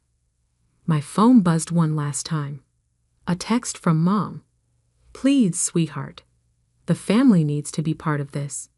Your father's reputation. I turned off the phone. The countdown began. 10 seconds. I looked out over the crowded trading floor, spotted Marcus in the public viewing area, his face a mix of awe and barely concealed envy. 5 seconds. Somewhere in the crowd, I heard someone shout. That's her, the one they called a failure. 3, 2, 1. The bell rang. The screens exploded with numbers. Our opening price, $180 per share, already higher than projected. The trading frenzy began immediately. Within minutes, the price jumped to $220. Sarah appeared at my side, grinning. Congratulations, billionaire. I blinked. The numbers were still climbing. $240, $255. My net worth was increasing by millions with each passing minute. Ms. Martinez, reporters called out. How does it feel to be one of the youngest self-made billionaires in tech? I stepped to the microphone, thought about all the family dinners where I'd been dismissed, all the reunions where I'd been the cautionary tale. Success isn't about proving others wrong, I said. It's about proving yourself right, about believing in your vision when no one else does. The trading continued. By lunch, Neurotech's stock had stabilized at $275 per share. My phone, when I finally turned it back on, had exploded with messages from financial advisors, wealth management firms, and of course, family members. One email caught my eye, from Uncle Robert. I always knew you had potential. Perhaps we could discuss some investment opportunities. Delete. Another from Marcus. Little sister, you've certainly proved your point. Now let's talk about how the family can support your success. Delete. Late that afternoon, I finally left the stock exchange. The city felt different somehow, or maybe I was the one who had changed. Maya met me at the car. Your new penthouse is ready. Would you like to see it? I nodded. We drove uptown, past the building where my family had gathered just yesterday. The billboard still shone bright. Neurotech. The future is neural. But now it also displayed our stock price, a public reminder of what I'd built. The penthouse was everything I'd dreamed of. Spacious, modern, with views that made the city look like a painting. But I didn't want to fill it with expensive furniture or flashy art.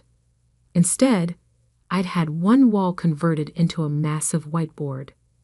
Another held 3 large monitors, a dedicated space for creating, for building, for continuing what I'd started. Your father called the office again, Maya said. The family is having an emergency meeting tonight. They're worried about implications. I walked to the window, looked out over the city I'd conquered. Let them worry. Let them finally understand what they missed by underestimating me. And the interviews? Everyone wants to know the story behind Neurotech's success. I smiled, thinking about all the young entrepreneurs out there, all the dreamers being told they're wasting their time. Schedule them, but make sure they understand. This isn't a story about revenge. It's about vision, about believing in yourself when no one else will, about building something real while others are busy showing off things they haven't earned. My phone buzzed one last time. A message from Sarah. Board meeting tomorrow. Time to plan the next chapter. I replied immediately. Ready when you are. Because this wasn't the end of my story. It was just the beginning. I had more to build, more to create, more to prove, not to my family, but to myself. Let them have their reunions, their shallow displays of wealth, their desperate attempts to maintain their image. I had work to do. Real work, the kind that changes the world. And maybe, just maybe, the next time someone tells their daughter she's wasting her time chasing dreams, they'll remember my name. Remember the girl they called a failure. Remember what happens when you underestimate someone who refuses to give up. Remember that success doesn't always look like what you expect it to. Sometimes it looks like a quiet girl in a simple black dress, standing in a room full of people who thought they knew better, proving them all wrong with a single glance out the window. Sometimes it looks like me. The morning everything changed, I was reviewing final testing data in my office at Meridian Technologies. My coffee had long gone cold, forgotten amid the excitement of what these numbers meant. After 3 years of research, countless sleepless nights, and more failures than I cared to count, Project Aurora was finally complete. I'm Dr. Alexandra Morgan, though most people at Meridian just called me Alex. For the past 5 years, I'd led their research division, specializing in quantum computing applications. But Aurora was different. It wasn't just another project, it was revolutionary. A breakthrough in quantum encryption that could transform digital security as we knew it. The knock on my door came at exactly 9:17 a.m. Marcus Sterling, my direct supervisor and Meridian's chief innovation officer, didn't wait for my response before striding in. His expensive suit seemed at odds with our usually casual research department, and the smile on his face didn't reach his eyes. "Alex," he said, voice dripping with false warmth. "Just the person I wanted to see. How's the morning treating you?" I gestured to my screen, unable to contain my excitement despite his odd demeanor. The final tests exceeded all expectations. The encryption protocol is stable, scalable, and excellent. He cut me off, settling into the chair across from my desk. That's exactly what I wanted to hear. The board is thrilled with the preliminary results. Something in his tone made me pause. Marcus had never shown much interest in the technical details of Aurora before. In fact, He'd spent the past year trying to convince the board to cut its funding, arguing it was too theoretical, too risky. They're already talking partnerships, he continued, examining his cufflinks. Tech giants, government contracts. This could be worth billions. That's wonderful, I said carefully. I've prepared a comprehensive presentation for next week's investor meeting. There are some key technical considerations we should. About that, Marcus interrupted again, finally meeting my eyes. There's been a change of plans. The board feels we need a different approach for the commercial phase. Something more corporate. My stomach tightened. I'd seen this before. Brilliant researchers pushed aside once their work showed promise, replaced by sleek executives who knew how to work a boardroom. I don't understand, I said, though part of me already did. This is my project. I designed the core algorithms, built the team. Was your project, Marcus corrected, his fake smile finally dropping. Effective immediately, you're being terminated from your position at Meridian Technologies. The words hit like a physical blow, but I forced myself to stay calm. On what grounds? He slid a document across my desk. Restructuring. Your research role is being eliminated in favor of a more commercial focus. You'll receive 3 months severance, standard NDA, non-compete, the usual. I picked up the paper, scanning it without really reading. My mind was already racing ahead, connecting dots I should have seen months ago. The sudden interest in Aurora's progress, the new lawyers appearing on our floor, Marcus's increasing questions about documentation. The security team will escort you out, he said, standing.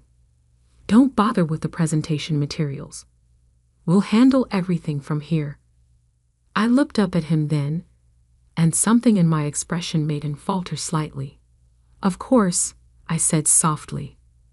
I understand completely. His eyes narrowed at my calm. He'd expected tears, protests, maybe even begging. Instead, I simply began packing my personal items into a box. I'll need your security badge and laptop, he added, trying to regain his superior tone. I handed them over without comment. He didn't know about my personal laptop at home, the one where I'd documented every step of Aurora's development.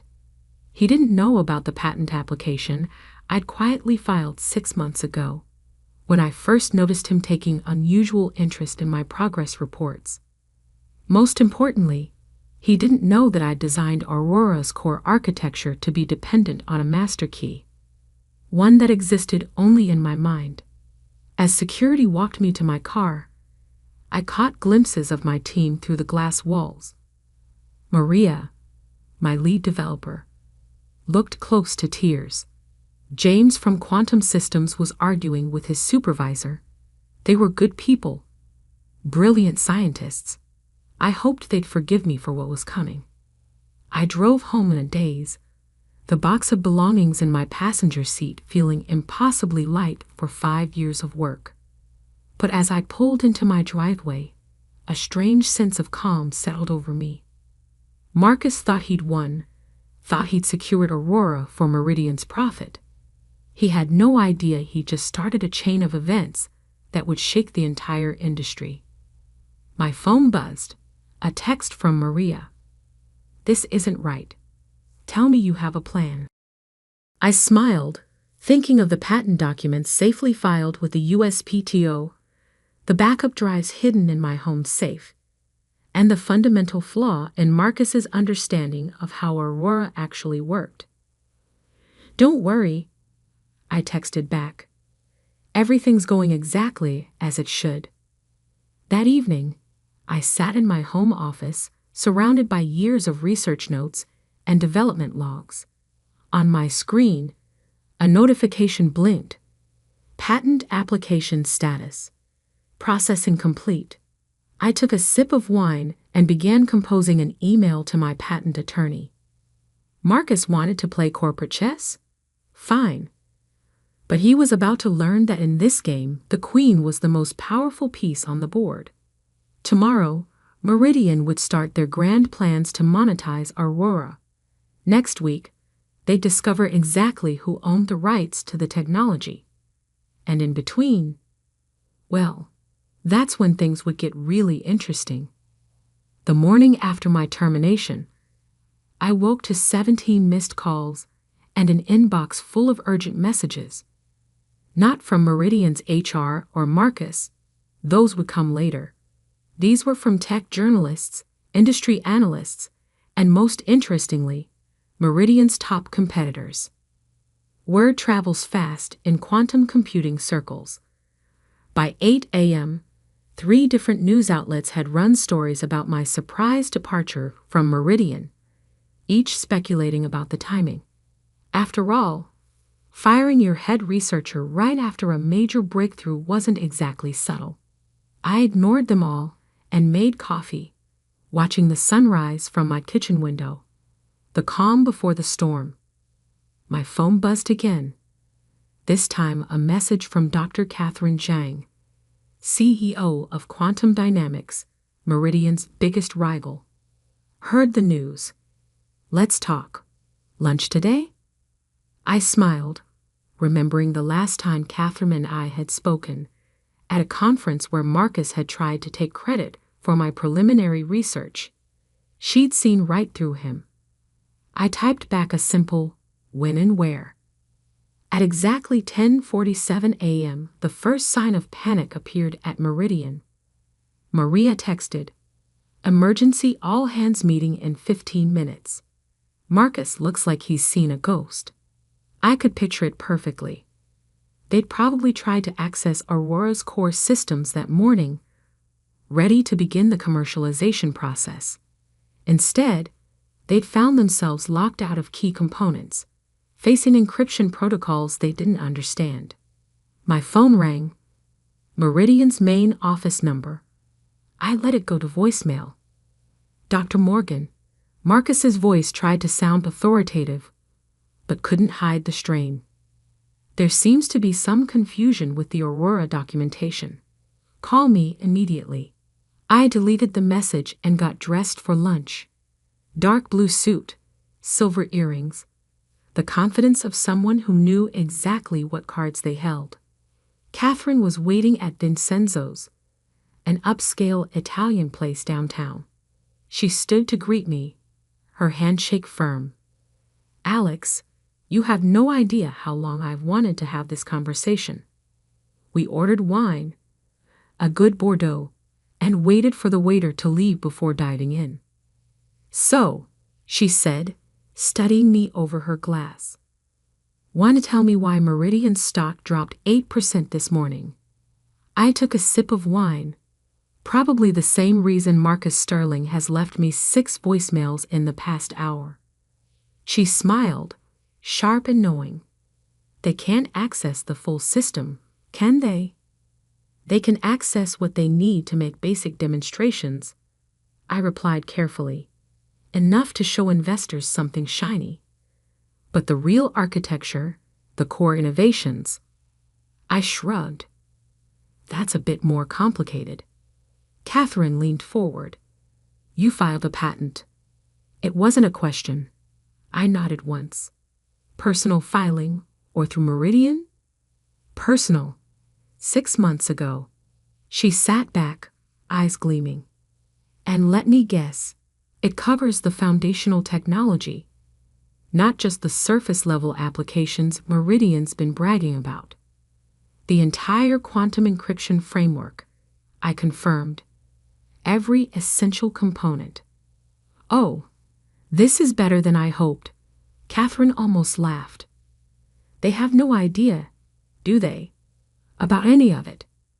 Marcus Sterling thinks technology is something you buy and sell like stocks," I said, cutting into my salmon.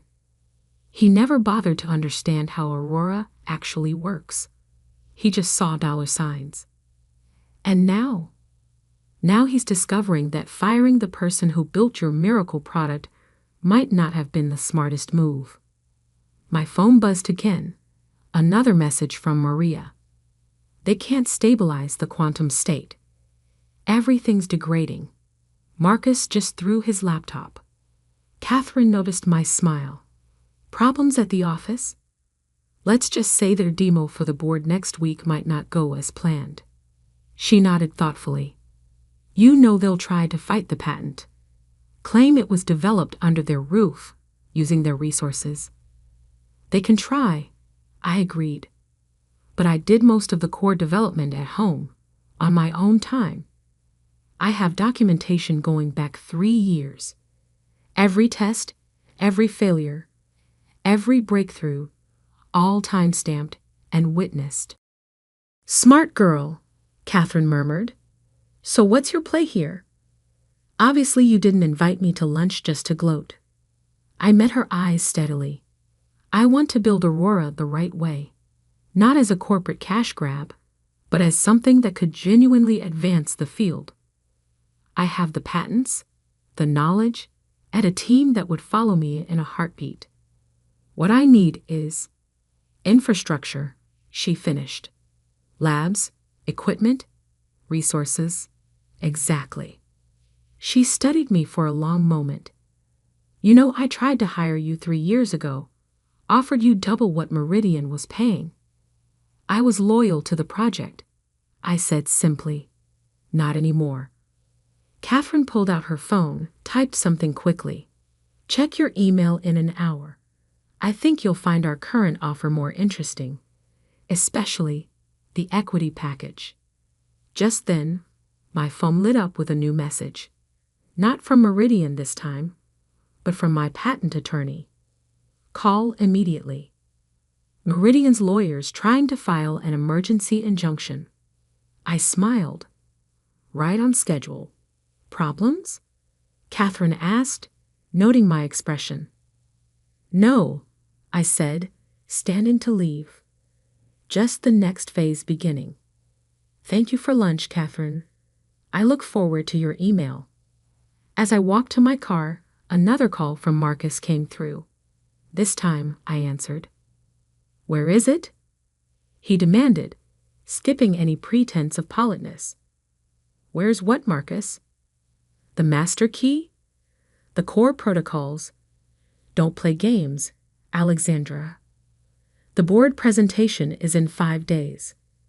We have investors flying in from 3 continents. I could hear the panic in his voice, the dawning realization that he'd miscalculated badly. Sounds stressful, I said calmly. Have you checked the patent office records? I hear there are some interesting new filings in quantum encryption. The silence on the other end was deafening. Then, you didn't. Goodbye, Marcus. Good luck with the presentation. I hung up and drove home, feeling lighter than I had in months. By the time I reached my house, 3 more messages had arrived. From Maria. Half the dev team just put in their 2 weeks' notice. Is this part of the plan? From my patent attorney. Meridian filing multiple challenges. They seemed desperate. All bases covered on our end. This could get interesting. And finally, from Catherine. Offer sent. Corner office, full lab, your pick of staff, and enough resources to make Meridian look like a high school science club. Plus a few surprises. Call me when you're ready to change the world. I poured myself a glass of wine and settled into my home office. On my screen, financial news tickers showed Meridian's stock continuing to slide. Analysts were starting to ask questions about Aurora's viability. Internal emails leaked by nervous employees hinted at technical problems. And in 5 days, Marcus would have to stand in front of the board and explain why their billion-dollar quantum encryption system was essentially worthless without its creator. I opened my laptop and began composing emails to my former team members. It was time to show them what Aurora could really do, not as a corporate asset, but as a revolution in quantum computing. The pieces were falling into place perfectly. But the real game was just beginning, and I had a feeling Marcus's panic was going to get much, much worse. The morning of Meridian's board presentation dawned clear and cold. I sat in Catherine's office at Quantum Dynamics, watching the sunrise paint the city's skyline in shades of gold. In 5 hours, Marcus would face the board, investors, and tech journalists to showcase Aurora's capabilities. Or at least, he would try. Nervous? Catherine asked, handing me a coffee. I shook my head, just ready for this to be over. My phone buzzed. Another update from Maria, who'd given notice at Meridian, but stayed just long enough to witness today's fallout. Complete chaos here. Marcus has been rehearsing all night. They still can't stabilize the quantum states for more than 30 seconds. He's going to try to bluff through it. Over the past 5 days, Meridian's carefully constructed facade had crumbled piece by piece. First, their legal challenge to my patent had been rejected. My documentation was too thorough, my independent development too well proven. Then their attempts to recreate Aurora's core architecture had failed spectacularly, exposing just how little they understood about the system they claimed to control. But the real blow came yesterday when the tech press got hold of a story that would run this morning, just hours before the presentation. I pulled it up on my tablet. QULNTUM COMPUTUREAKTHROUGH PATENTDSPUT reveals MERIDIAN technology DOE and Alluvian revolutionary ENCRYPTION system. The article detailed everything, my firing, the patent filing, and most damaging of all, quotes from anonymous Meridian employees about Marcus's pattern of taking credit for others' innovations. Your timing is impressive, Catherine observed, reading over my shoulder. The board won't see this until they're already in the presentation room. I smiled faintly. Marcus always said timing was everything in business. My phone lit up again. A message from James in Quantum Systems. They're doing final tests. Nothing works. Marcus just fired 3 developers for incompetence. Half the team walked out. Catherine checked her watch. Speaking of timing, are you ready? I stood, smoothing my dress. Let's go change the future of quantum computing. The drive to Meridian's headquarters was surreal. Security didn't stop us. Catherine Zhang was too well known in the industry to be questioned. We took the elevator to the executive floor, where nervous employees scattered at the sight of me. Through the glass walls of the main conference room, I could see them setting up. Marcus paced like a caged animal, barking orders at terrified techs. Board members filed in, followed by investors and journalists. The tension was thick enough to cut. Dr. Morgan. I turned to find Robert Wells, Meridian's CEO, standing behind me. His face was grave. You've created quite a situation, he said quietly. No, I corrected him. Marcus created this situation. I just refused to be erased. He nodded slowly. The board has questions. Many questions. I'm sure they do. Especially about the 100 million in pre-orders Meridian accepted for technology they don't actually own. Robert's jaw tightened. What do you want? To watch, I said simply, gesturing to the conference room. Then we'll talk. The presentation began exactly at 10 a.m. Marcus took the podium, his confidence clearly forced. I settled into a seat at the back, Catherine beside me, and watched the disaster unfold. Ladies and gentlemen, Marcus began, today we unveil the future of quantum encryption. For 10 minutes, he managed to maintain the illusion, showing slides, quoting statistics, promising revolution. Then came the demonstration. The system started up smoothly enough. The basic interface I designed was functioning. But as soon as they tried to initiate the quantum encryption protocols, everything fell apart. Screens flickered. Error messages flashed. The quantum states collapsed almost immediately. Minor technical difficulty, Marcus stammered, his forehead shining with sweat. If we could just... Mr. Sterling, a board member interrupted. Is this related to the patent dispute mentioned in this morning's news? Marcus froze. Across the room, faces bent over phones and tablets, reading the just-published article. The patent situation is being handled. He tried, but his voice had lost all authority. Is it? Another board member stood. Because according to this, we don't own the core technology.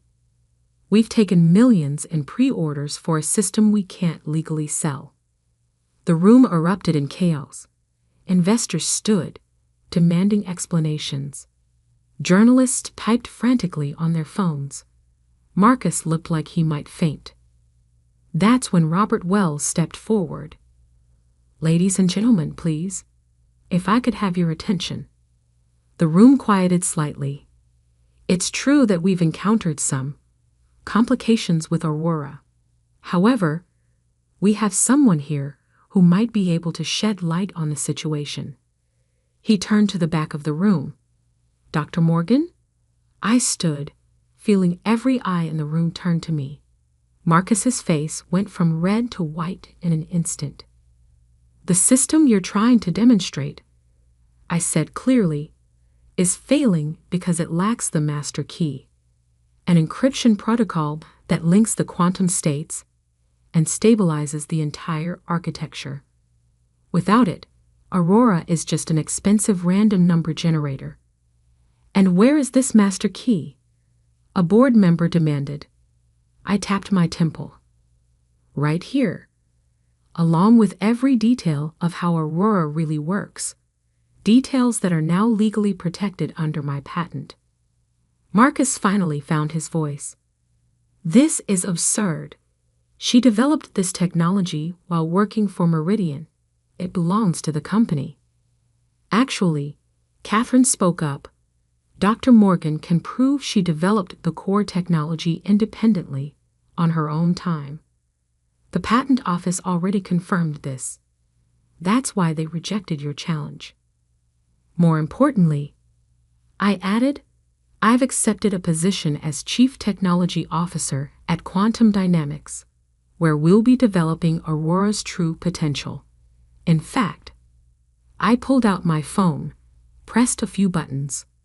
On the main screen, Aurora's interface suddenly stabilized, quantum states aligning perfectly. That's what Aurora looks like when it's properly implemented. Of course, this is just a demonstration. The full system launches next quarter, under my patent, through quantum dynamics. The silence was absolute. Then, like a dam breaking, the questions flooded in. Investors demanded their money back from Meridian. Journalists shouted questions about the patent and my new role. Board members called for emergency sessions. And Marcus? He simply collapsed into a chair, finally understanding how completely he'd been outmaneuvered. Robert Wells approached me as the room dissolved into chaos. You planned this entire thing, he said. It wasn't a question. Marcus taught me well, I replied. Always think 3 moves ahead. What's your real play here? I looked at him steadily. Aurora was never meant to be just another corporate asset. It's a breakthrough that could revolutionize digital security. Now it'll be developed properly, not rushed to market for quick profits. He nodded slowly. And Marcus? I hear the board is calling for a vote of no confidence. Apparently, they don't appreciate executives who get the company sued for patent infringement. 3 hours later, I sat in my new office at Quantum Dynamics, watching Meridian's stock price fall for the 6th straight hour. Maria and James had already accepted positions on my team, along with most of the original Aurora developers. We'd start fresh on Monday, building something revolutionary. My phone buzzed one last time. A message from Marcus. "You destroyed everything I built." I typed back, "No, Marcus, you did that yourself. I just refuse to let you destroy what I built." Then I turned off my phone and looked out at the city skyline. Tomorrow, we begin the real work of advancing quantum computing. But today was for savoring the quiet satisfaction of knowing that sometimes justice comes in the form of elegant code and carefully filed patents.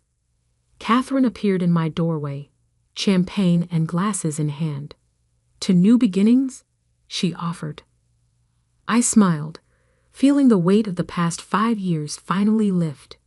To building something that matters. As we toasted, I thought about all the other brilliant minds out there, silenced by corporate politics, pushed aside by managers who valued control over innovation. Maybe my story would show them that sometimes the best revenge isn't destruction. It's creation. 3 months later, Aurora launched officially through Quantum Dynamics. The system revolutionized quantum encryption exactly as I'd envisioned.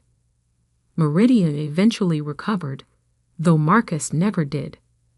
Last I heard, he was consulting for startups, none of which seemed to last long.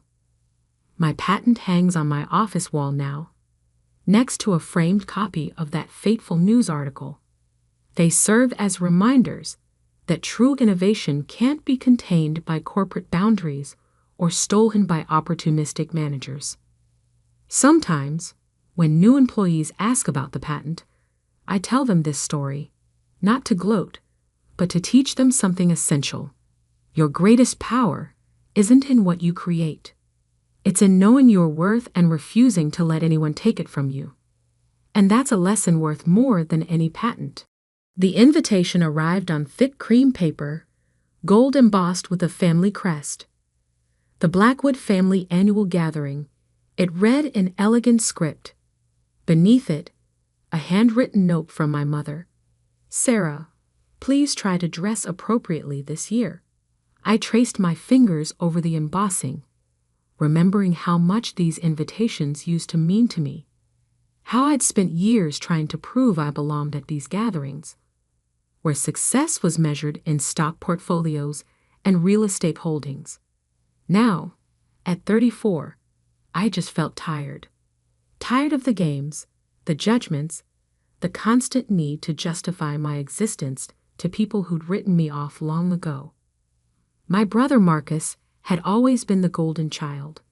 Harvard Business School, perfect wife, perfect kids, and now running our father's investment firm. I was the disappointment, the one who'd walked away from a promising position at Goldman Sachs to start my own venture. Throwing away your future, Dad had called it. They didn't know about the late nights, the risks, the careful planning. They didn't know about the offshore accounts or the quiet investments that had turned my initial savings into something beyond their imagination. I'd kept it all hidden, letting them believe what they wanted to believe. I smoothed my blazer and checked my reflection one last time. The woman in the mirror looked nothing like the eager-to-please daughter they remembered. Sharp suit, perfectly styled hair, quiet confidence in her eyes. I slipped a small USB drive into my pocket, my insurance policy for what I knew was coming. The family estate loomed ahead as my car pulled through the iron gates. 3 stories of old money and older judgments. Marcus's Range Rover was already parked out front, along with an assortment of luxury vehicles belonging to various aunts, uncles, and cousins.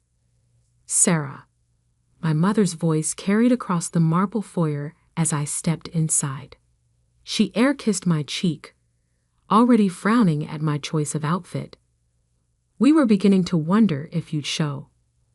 Wouldn't miss it, I replied smoothly. The living room was already full.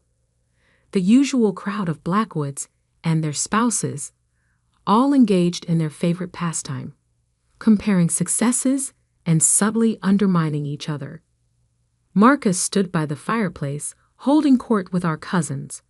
He looked up as I entered, that familiar smirk playing across his face. "Little sister, we were just talking about you." "I bet you were." I smiled politely, accepting a glass of champagne from a passing server. "All good things, I hope." "Actually," he said, voice carrying just enough to draw attention, "we were discussing your recent situation. The startup? Dad mentioned you've been trying to secure additional funding." And there it was, the trap he'd been waiting to spring. I'd been expecting this, had planned for it, even. Dad shifted uncomfortably in his leather armchair, while Mom suddenly became very interested in adjusting a flower arrangement. "Is that true?" Aunt Margaret peered at me over her glasses. "Sarah, dear, there's no shame in admitting when it's time to come home. The family business always has room for—" "She's broke," Marcus cut in, unable to contain himself. "Aren't you, Sarah? That's why you've been avoiding the country club, turning down charity gala invitations. Dad says you even sold your condo." The room fell silent, all eyes turning to me. This was his moment, the one he'd been orchestrating for months. Marcus, the responsible one, finally proving what a liability his wild sister had become. "Poor thing," he continued, voice dripping with fake sympathy. "She's lost everything. But don't worry, sis. I'm sure we can find you something entry-level at the firm. Maybe in HR?" I took a slow sip of champagne, letting the moment stretch. Years ago, this would have destroyed me. Now it just felt small. "Actually," I said quietly, "I've been meaning to share some news." I pulled out my phone and connected it to the ancient projector Dad insisted on keeping in the living room. "Since we're all here." Marcus's smirk faltered slightly as the projection flickered to life on the wall. "What are you doing?" "Showing you my situation," I replied calmly. The first page of my offshore account statement appeared, numbers clear and impossible to misinterpret. $50 million in liquid assets, and that was just the beginning. The silence in the room shifted from smug to stunned. I could hear someone's champagne glass shatter in the background. That's not possible," Marcus stammered. "Your company, the funding, failed. I finished for him. That's what you wanted everyone to believe, isn't it? What you've been telling the family. Interesting theory. Wrong, but interesting." I clicked to the next slide. Company valuations, property holdings, investment portfolios. 5 years of careful growth and strategic planning laid bare. "You see, while you were all writing me off as the family failure, I was building something real. And unlike the family firm, which lost 30% of its value last quarter. Yes, Marcus, I saw the reports. My ventures have been quietly thriving." Dad stood up so quickly, his newspaper fell to the floor. "Sarah, what are you saying?" "I'm saying," I met his eyes steadily, "that your children took very different paths. One followed the rules, played it safe, relied on the family name. The other built an empire from scratch. And now I'm worth more than the entire family business combined." Marcus lunged for the projector, but I was faster. I switched to the final slide, a pending acquisition offer for his precious firm. His face went from red to white as he read the company name at the bottom of the letter. My company name. You, he choked out. This is some kind of trick. No trick, I said softly. Just good business. Isn't that what you always taught us, Dad? Buy low, sell high, and never let emotions cloud your judgment. The room erupted in chaos. Aunt Margaret was fanning herself with a magazine. Uncle George was frantically typing on his phone, probably checking stock prices. And Marcus just stood there, champagne glass dangling forgotten from his fingers, staring at the evidence of everything he'd gotten wrong. Mom stepped forward, her society smile cracking at the edges. Darling, why didn't you tell us? Would you have believed me? I asked simply. Or would you have assumed I was lying, like you believed everything Marcus said about my failure? The truth hung in the air like smoke, impossible to wave away. Years of dismissal, of snide comments at family dinners, of being the cautionary tale they whispered about at country club brunches, all of it shattered by a single bank statement. I gathered my things, ready to leave them with their shattered illusions. But before I reached the door, I turned back one last time. Oh, and Marcus? About that entry-level position? I think you might be needing it more than me. The board votes on the acquisition next week. I'd update your resume if I were you. The door closed behind me with a satisfying click, leaving only silence and the faint sound of my heels on marble. In my car, I finally allowed myself a small smile.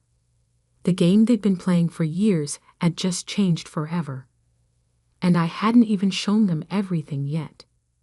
I didn't sleep that night. Not because I was worried, but because my phone wouldn't stop buzzing. Text messages, voicemails, emails. The Blackwood family network was in full meltdown mode. Aunt Margaret, darling, let's do lunch. Just us girls. Uncle George. Very impressive presentation. Perhaps we could discuss some investment opportunities. Cousins I hadn't heard from in years suddenly remembered my existence. But nothing from Marcus or Dad. Their silence spoke volumes. I sat in my home office, watching the city lights flicker beyond floor-to-ceiling windows. The view from the penthouse never got old, though none of my family knew I owned it. Just like they didn't know about the tech incubator I'd built in Singapore or the sustainable energy patents I'd acquired last year. The wall of diplomas caught my eye. MBA from Stanford, advanced degrees in software engineering and international finance. All earned quietly while they thought I was finding myself. The latest edition made me smile. A feature in Forbes, carefully framed, but not yet hung. The Silent Billionaire. How one woman built a tech empire in secret. My phone buzzed again. A message from Lisa, my chief operating officer. Board members from your father's firm have been calling nonstop. They want to move the vote up to Monday. Of course they did. Marcus would be scrambling, trying to block the acquisition. But he was 3 moves behind in a game he didn't even know he was playing. I typed back, "Let them. Everything's ready." A soft knock at my door interrupted my thoughts. "Come in, James." My assistant entered, tablet in hand. "Ms. Blackwood, you have a visitor downstairs. Your brother." I checked the time. 11:47 p.m. How does he look? Like someone who just lost his kingdom, James replied with a slight smile. Security asked if you want him sent away. "No," I said after a moment. "Send him up. And James, have the files ready." Marcus looked nothing like the smug hair apparent from earlier. His tie was loosened, hair disheveled, that carefully maintained mask of superiority cracked wide open. "How long?" he demanded as soon as he walked in. How long have you been planning this? I gestured to the leather chair across from my desk. Planning what, exactly? My success? Or your comeuppance? This is our family's company, he spat. Dad built it from nothing. You can't just swoop in and take it. Actually, I can. And technically, Grandfather built it. Dad inherited it, just like you were supposed to. The difference is, I built something of my own. I opened my laptop, turning it to face him. But since you're here, let's talk numbers.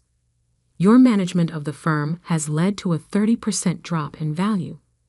Client retention is at an all-time low.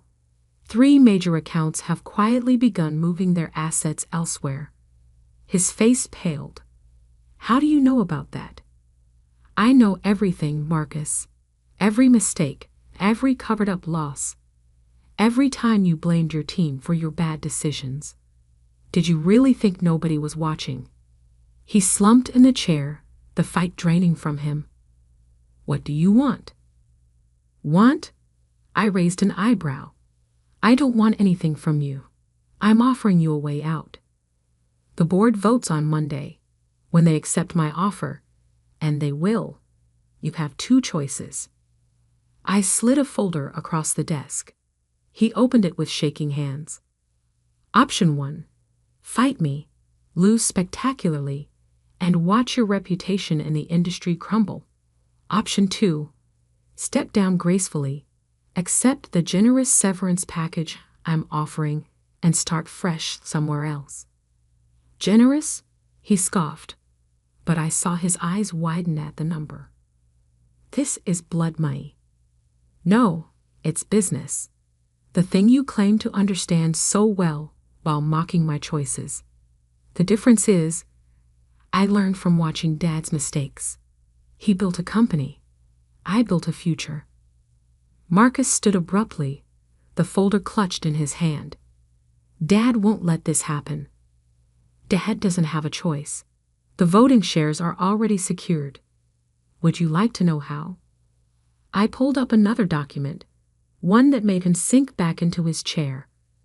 Remember Aunt Catherine? The one you all dismissed as eccentric. Before she died last year, she signed over her shares to me.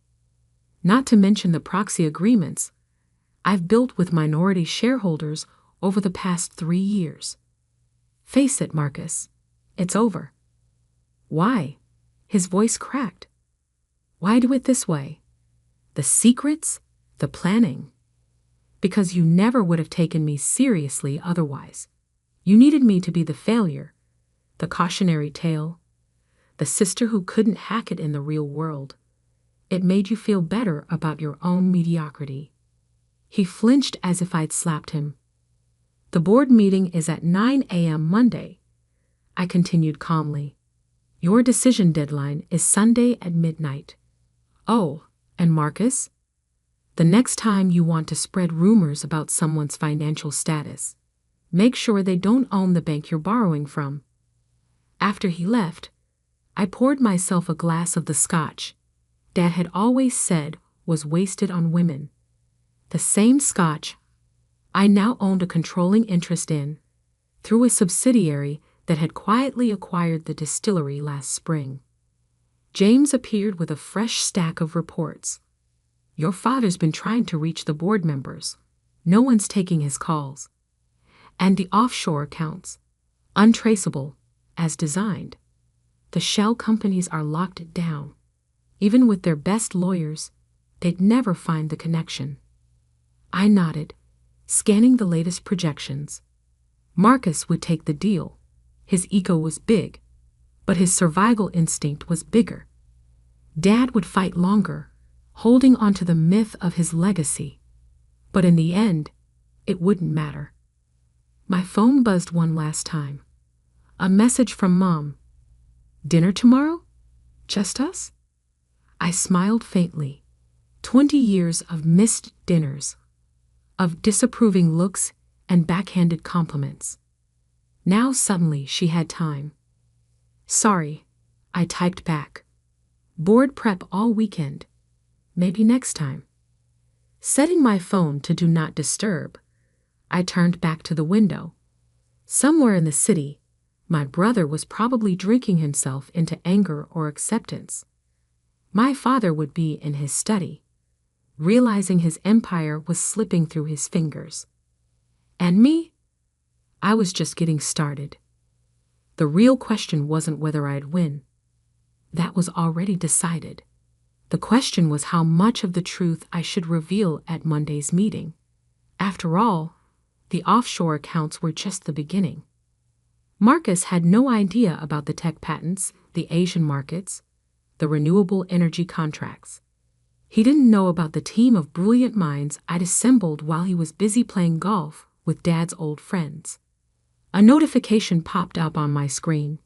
Another major shareholder pledging their support. The numbers were already well past what we needed, but each new signature felt like vindication. I opened my safe and pulled out one last document, the original business plan I'd written 5 years ago, complete with today's date circled in red. Everything had happened exactly as I'd mapped out, down to Marcus's late-night visit. Some would call it revenge. I called it revolution. And Monday would be just the beginning. Monday morning dawned clear and sharp, the kind of autumn day that feels like a fresh start. I stood in front of my closet, considering the armor I'd wear for today's battle. The choice was deliberate. A black Alexander McQueen suit that cost more than Marcus's first car, Louboutin heels, and my grandmother's sapphire pendant, the one piece of family jewelry I'd kept. The board members are all present, James informed me as I stepped into my private elevator.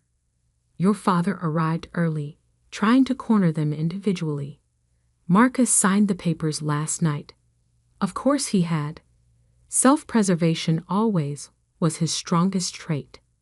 And the media? Financial Times, Wall Street Journal, and Bloomberg are all waiting for the press release. The Forbes photographer is on standby for after the vote. I nodded, checking my phone one last time. 16 missed calls from Dad, 5 from Mom. A single text from Aunt Catherine's old secretary. She would have loved this. The Blackwood Financial Group's headquarters took up 30 floors of prime Manhattan real estate.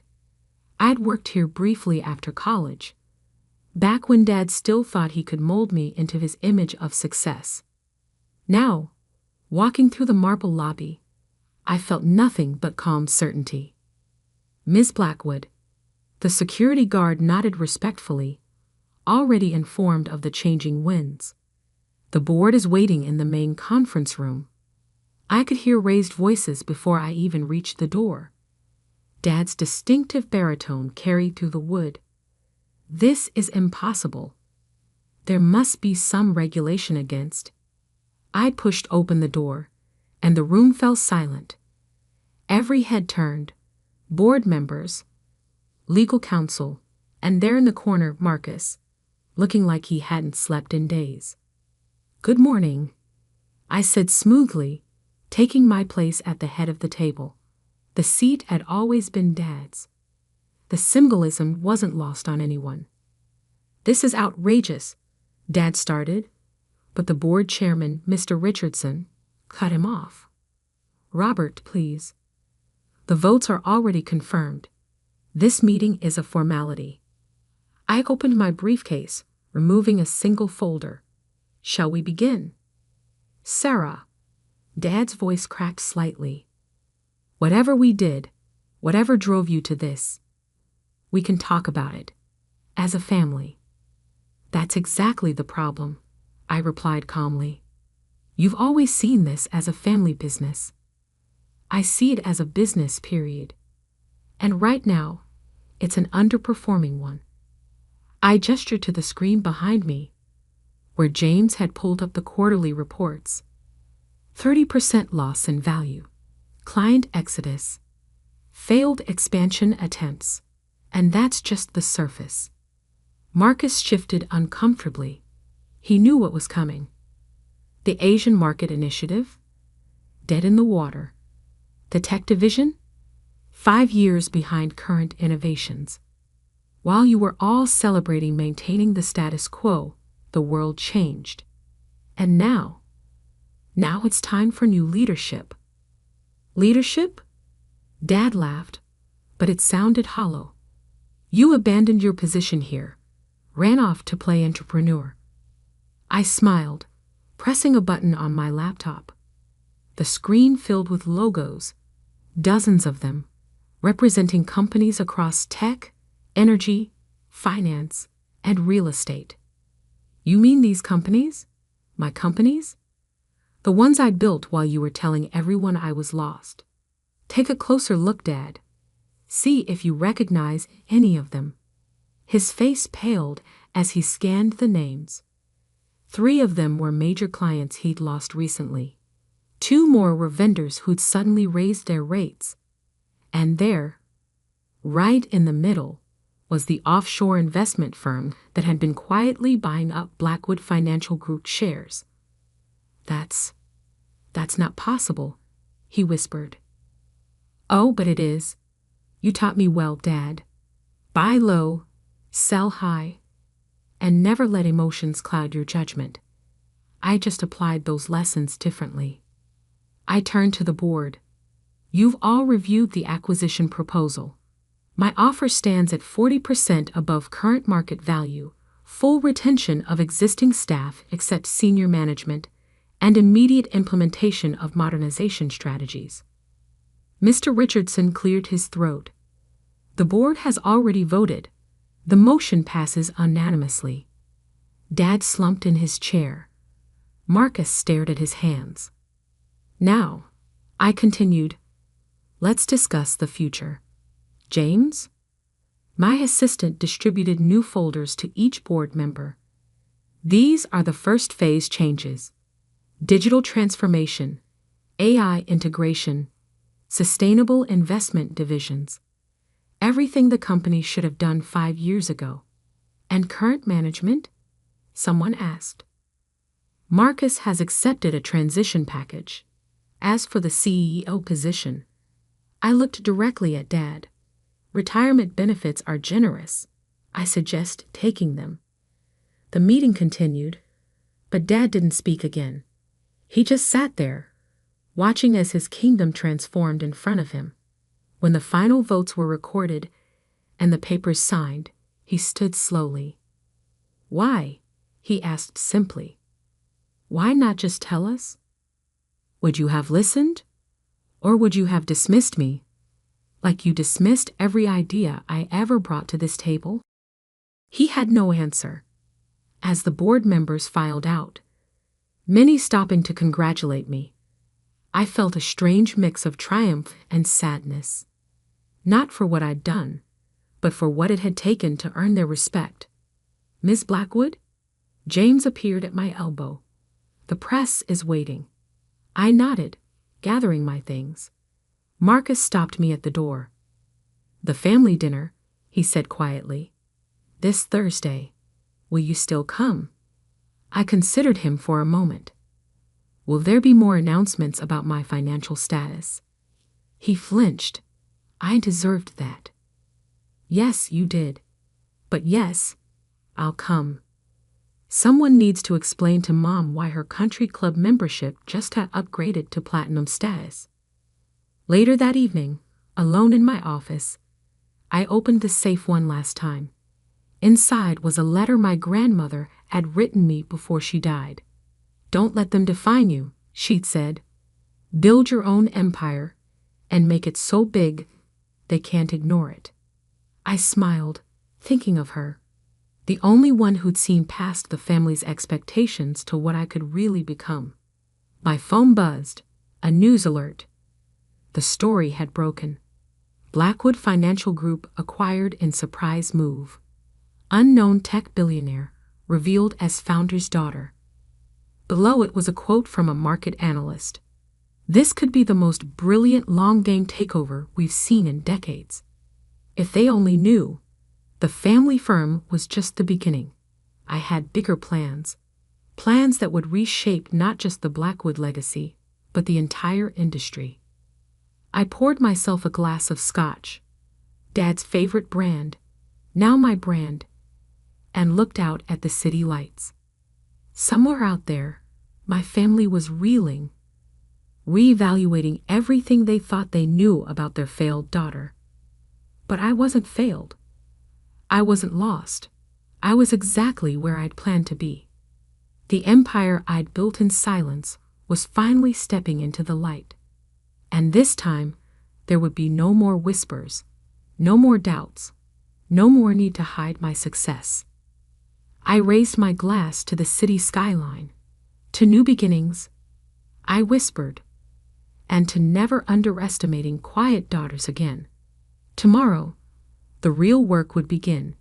But tonight, I would savor the victory that had been 5 years in the making.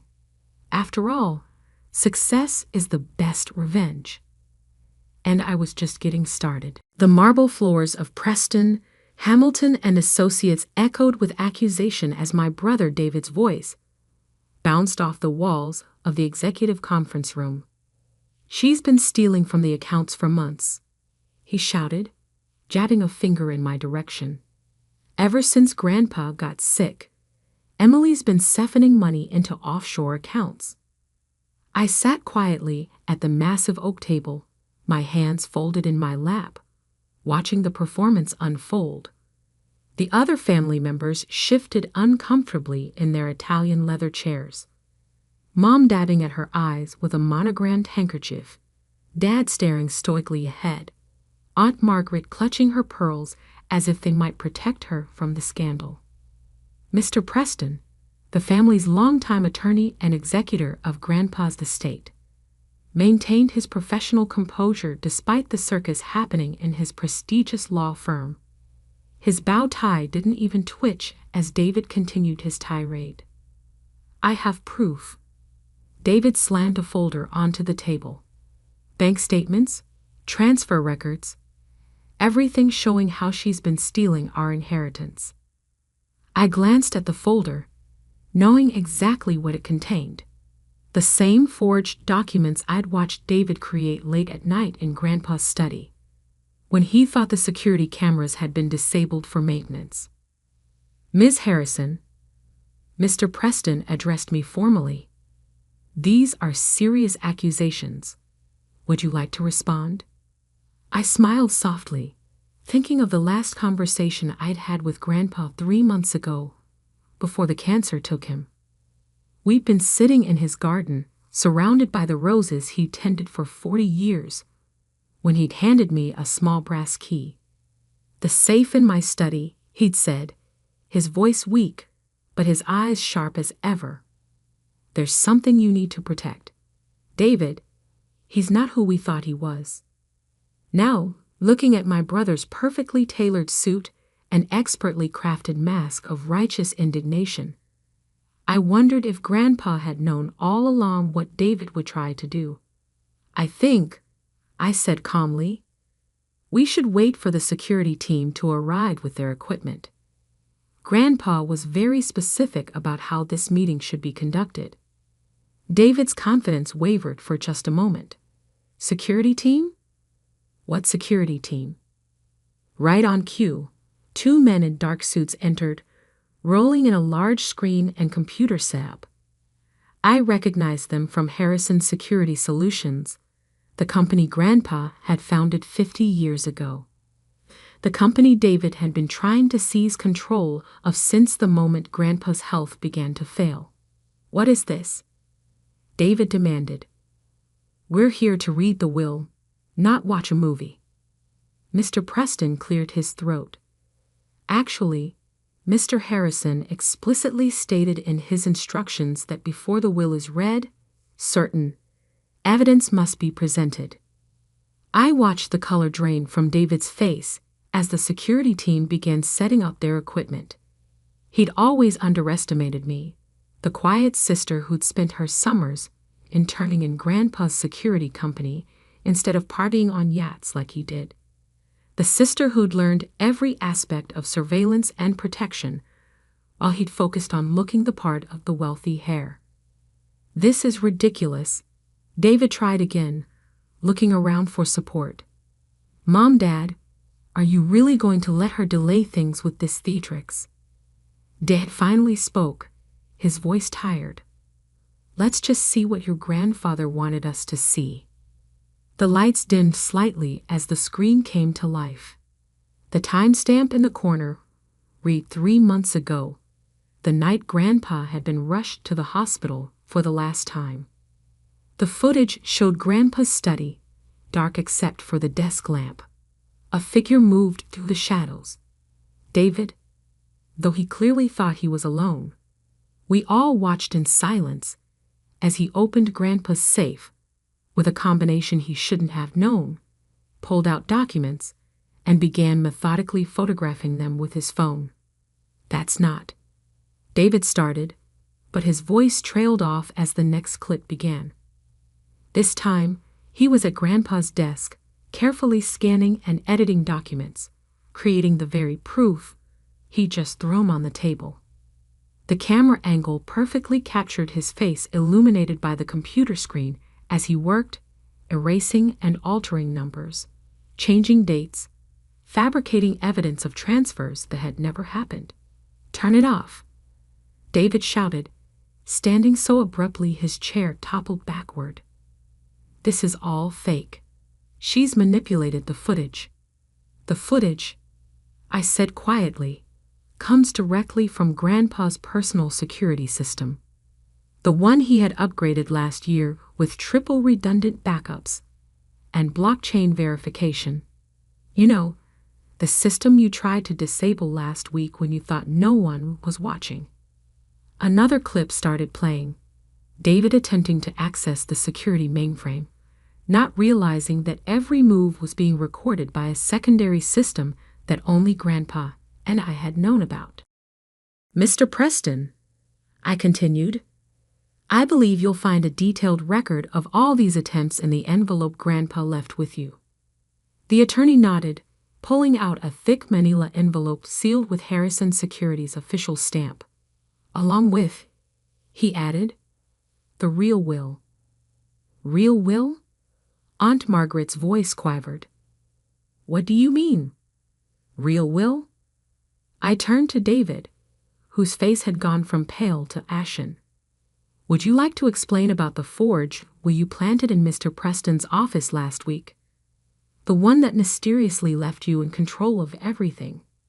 The security team played one final clip, David breaking into the law firm after hours, replacing documents in Mr. Preston's files. The timestamp matched perfectly with the overnight security logs. "It's not.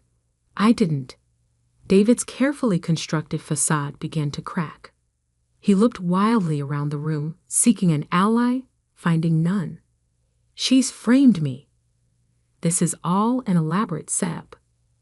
"Emily?" Mom whispered, her voice breaking. "Is this true?" To David, "Really?" I met her gaze steadily. Grandpa knew. He'd been watching David's attempts to take over the company for months. That's why he put extra security measures in place. That's why he gave me the key to protect the real records. Mr. Preston picked up a remote and paused the footage on a crystal-clear image of David forging Grandpa's signature on documents. "I believe," he said gravely, "we should proceed with reading the actual will, unless anyone has any objections." David lunged for the door, but the security team was faster. They blocked his exit, their faces professionally neutral, but their stance making it clear he wasn't going anywhere. "Now then," Mr. Preston continued, breaking the seal on the real will, "let's hear what Mr. Harrison actually wanted for his legacy." I sat back, watching my brother's perfectly constructed world begin to crumble. Grandpa had taught me that in the security business, the truth always comes out eventually. You just have to know how to protect it until the right moment. And I had protected it. Every last bite of evidence, every frame of footage, every digital fingerprint David had left behind, thinking he was too clever to be caught. Because that's what Grandpa had trained me to do. Not just run a security company, but understand that true security isn't about locks and cameras. It's about knowing when to wait, when to watch, and when to let someone's own actions become their undoing. The leather portfolio containing Grandpa's reel will seem to carry the weight of decades as Mr. Preston opened it. David had stopped struggling against the security team but remained standing, his perfectly styled hair now disheveled, his confidence replaced by barely contained panic. "Before I begin," Mr. Preston said, adjusting his bow tie, "I should note that Harrison Sr. recorded a video message to accompany this reading. He was quite specific about its timing." The screen that had just revealed David's deception now showed Grandpa's face, recorded in his study 3 weeks before his death. Despite the illness that was consuming him, his eyes held the same sharp intelligence that had built Harrison's security into an empire. "If you're watching this," he began, "then Emily has done exactly what I knew she would, protected the truth until the right moment. And David," Grandpa's face hardened slightly, "has done exactly what I feared he would." Mom let out a small sob. Dad reached for her hand, his own face a mask of controlled disappointment. "I built Harrison Security Solutions on a simple principle," Grandpa continued. "Trust must be earned, not assumed. For 50 years, we've protected other people's secrets, their assets, their legacies. But what good is protecting others if we can't protect our own?" The camera panned to show the garden where we'd had our last conversation, roses blooming behind him. I've watched both my grandchildren closely over the years.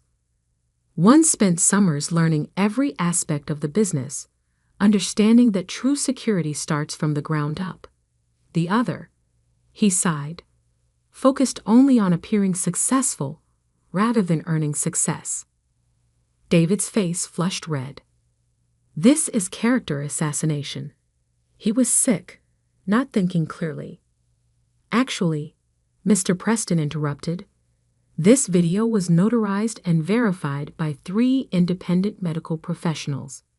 Your grandfather was of completely sound mind." Grandpa's voice continued, "David, I knew about the embezzlement attempts 6 months ago. The secret accounts you thought you'd hidden so cleverly. I built the system that tracks exactly that kind of activity.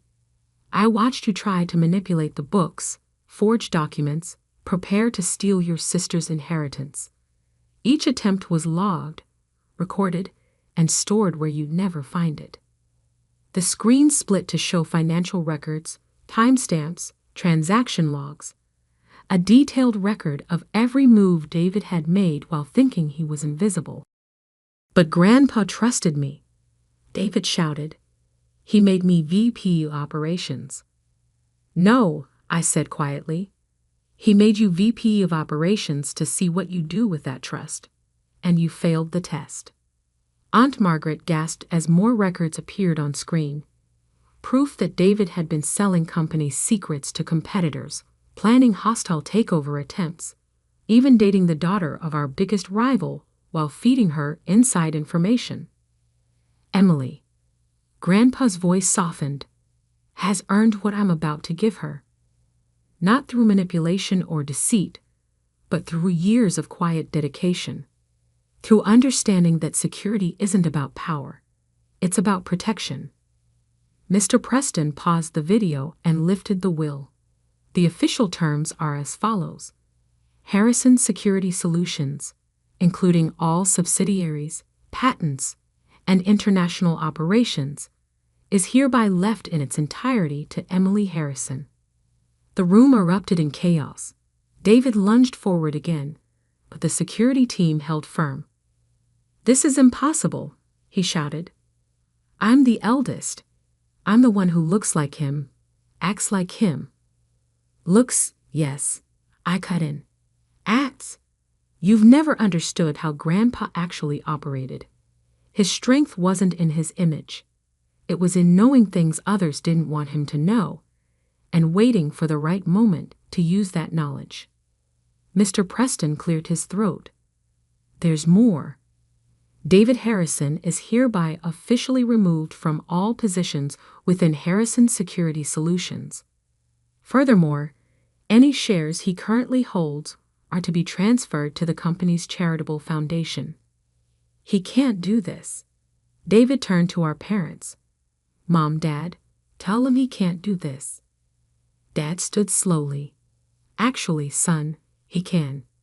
And after what we just seen, he should. The will also stipulates, Mr. Preston continued, that evidence of David's activities has been forwarded to the SEC and FBI for investigation of corporate espionage and fraud. David's knees finally gave out. He sank into a chair, his carefully constructed world crumbling around him. Emily, he whispered, you can't let this happen. We're family. Yes, we are, I replied. That's why Grandpa gave you so many chances to prove yourself.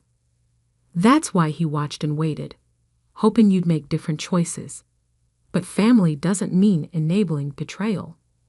The video resumed, Grandpa's voice filling the room one last time. To the rest of the family, I leave individual trusts, the details of which Mr. Preston will explain. But the company, my real legacy, needs someone who understands that power isn't about taking, it's about protecting. He looked directly into the camera, and I felt the same connection I'd had during our last garden conversation.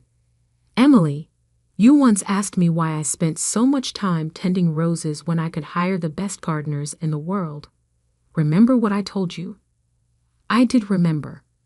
Because watching something grow teaches you patience, and patience is the key to seeing the truth. Exactly, Grandpa smiled. You've watched, waited, protected the truth until the right moment. Now protect my legacy like you protected those security logs. Not with force, but with wisdom. The screen went dark, leaving us in silence, broken only by Mom's quiet crying and David's ragged breathing. Mr. Preston began distributing documents, official transfer papers, trust documents, legal notices. But I was looking at the garden visible through the law firm's windows, thinking about roses and patience and the different ways people reveal their true nature when they think no one is watching. The security team stepped forward. Ms. Harrison, we need to escort Mr. David Harrison to meet with the FBI agents waiting downstairs. David stood on shaking legs. This isn't over, he hissed as they led him toward the door. Actually, I replied, it's been over for months. You just didn't know it yet. As David disappeared with the security team, I turned to Mr. Preston. The company files? He nodded, producing another portfolio. Everything's ready for the leadership transition. Your grandfather was very thorough in his preparations. Of course he was, I said softly. He built an empire on being thorough. Looking around the room at my shell-shocked family members, I realized this was just the beginning. David's deception had shaken their foundation, their understanding of who we were as a family. Rebuilding that trust would take time. But then again, I'd learned from the best about how to protect things while they grow back stronger. 1 month after the will reading, I sat in Grandpa's old office, now my office, reviewing security footage out of habit.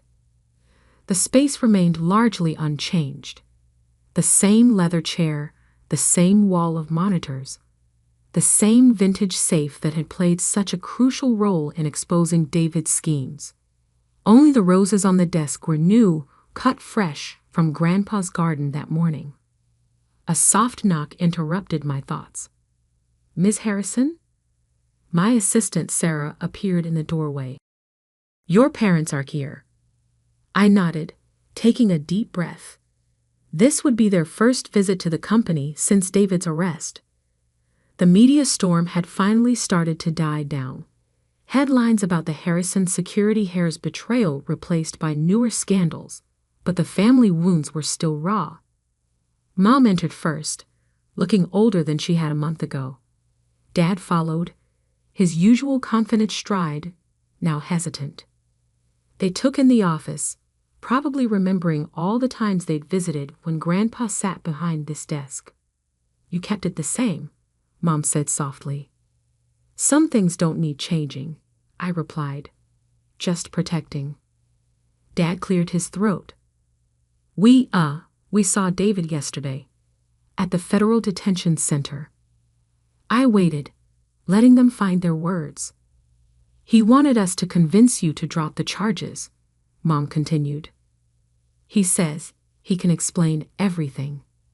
"I'm sure he can," I said, turning one of the monitors toward them. "Just like he explained these transfers, or these forged documents, or these leaked security protocols that put hundreds of our clients at risk." The screen showed a cascade of evidence, not just what had been revealed at the will reading, but everything we'd discovered since. David's betrayal went deeper than anyone had imagined. "We're not here to defend him," Dad said quickly. "We're here because—" He paused, struggling. "Because we owe you an apology." That I hadn't expected. "We should have seen it," Mom added. "All those years, we thought David was following in your grandfather's footsteps because he looked the part, talked the part. We never noticed that you were the one actually doing the work." "It's not about the work," I said, standing to look out at the city skyline. "It's about understanding what Grandpa really built here." David saw Harrison security as a power to grab.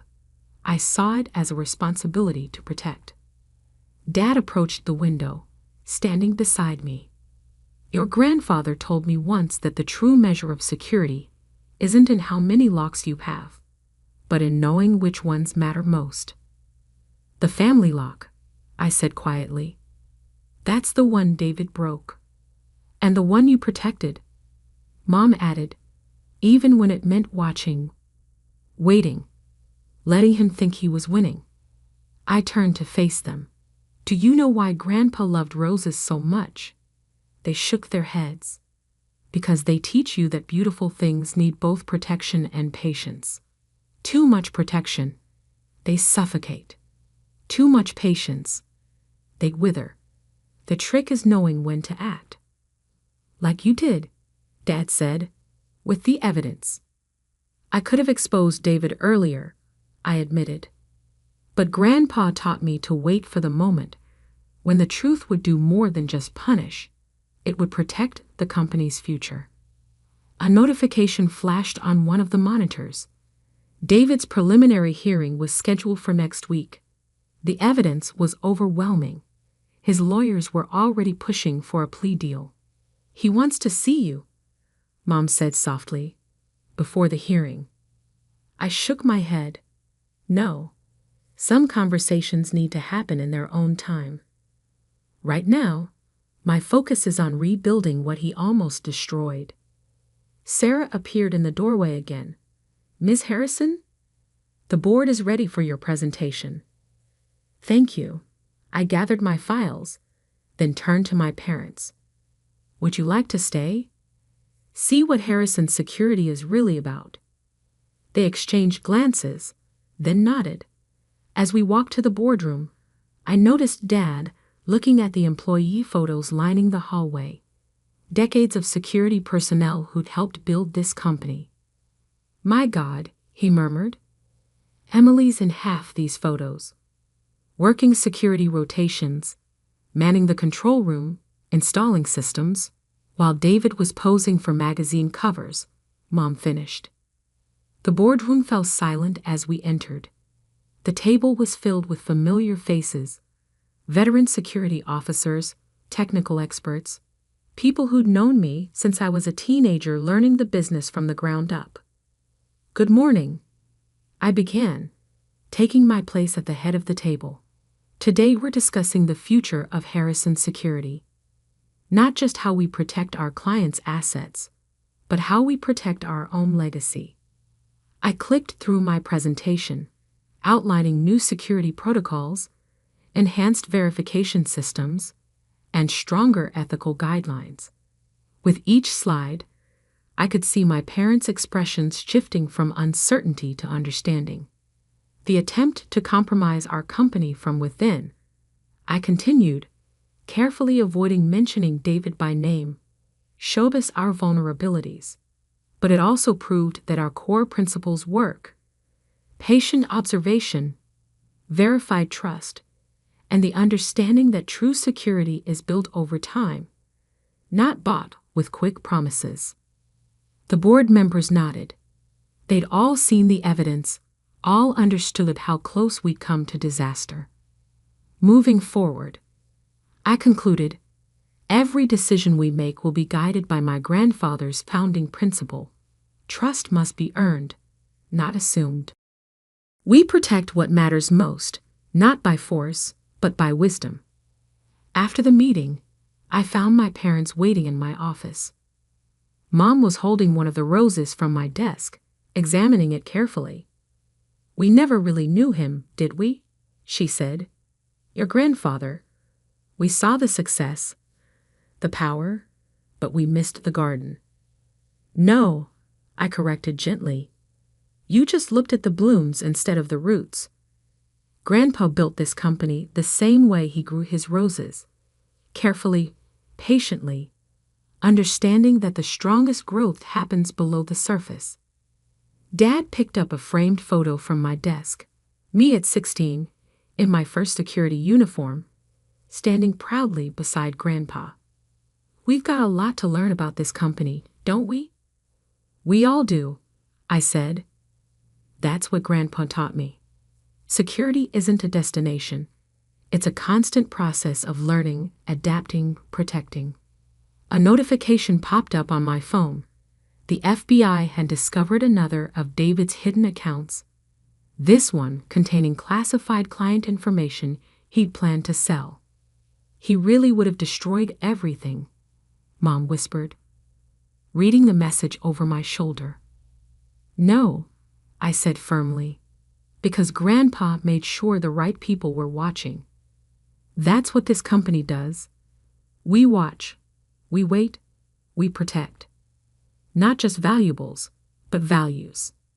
As my parents left, I returned to the security feeds, a habit now as natural as breathing. Somewhere in the federal detention center, David was probably still plotting, still believing he could talk his way out of consequences.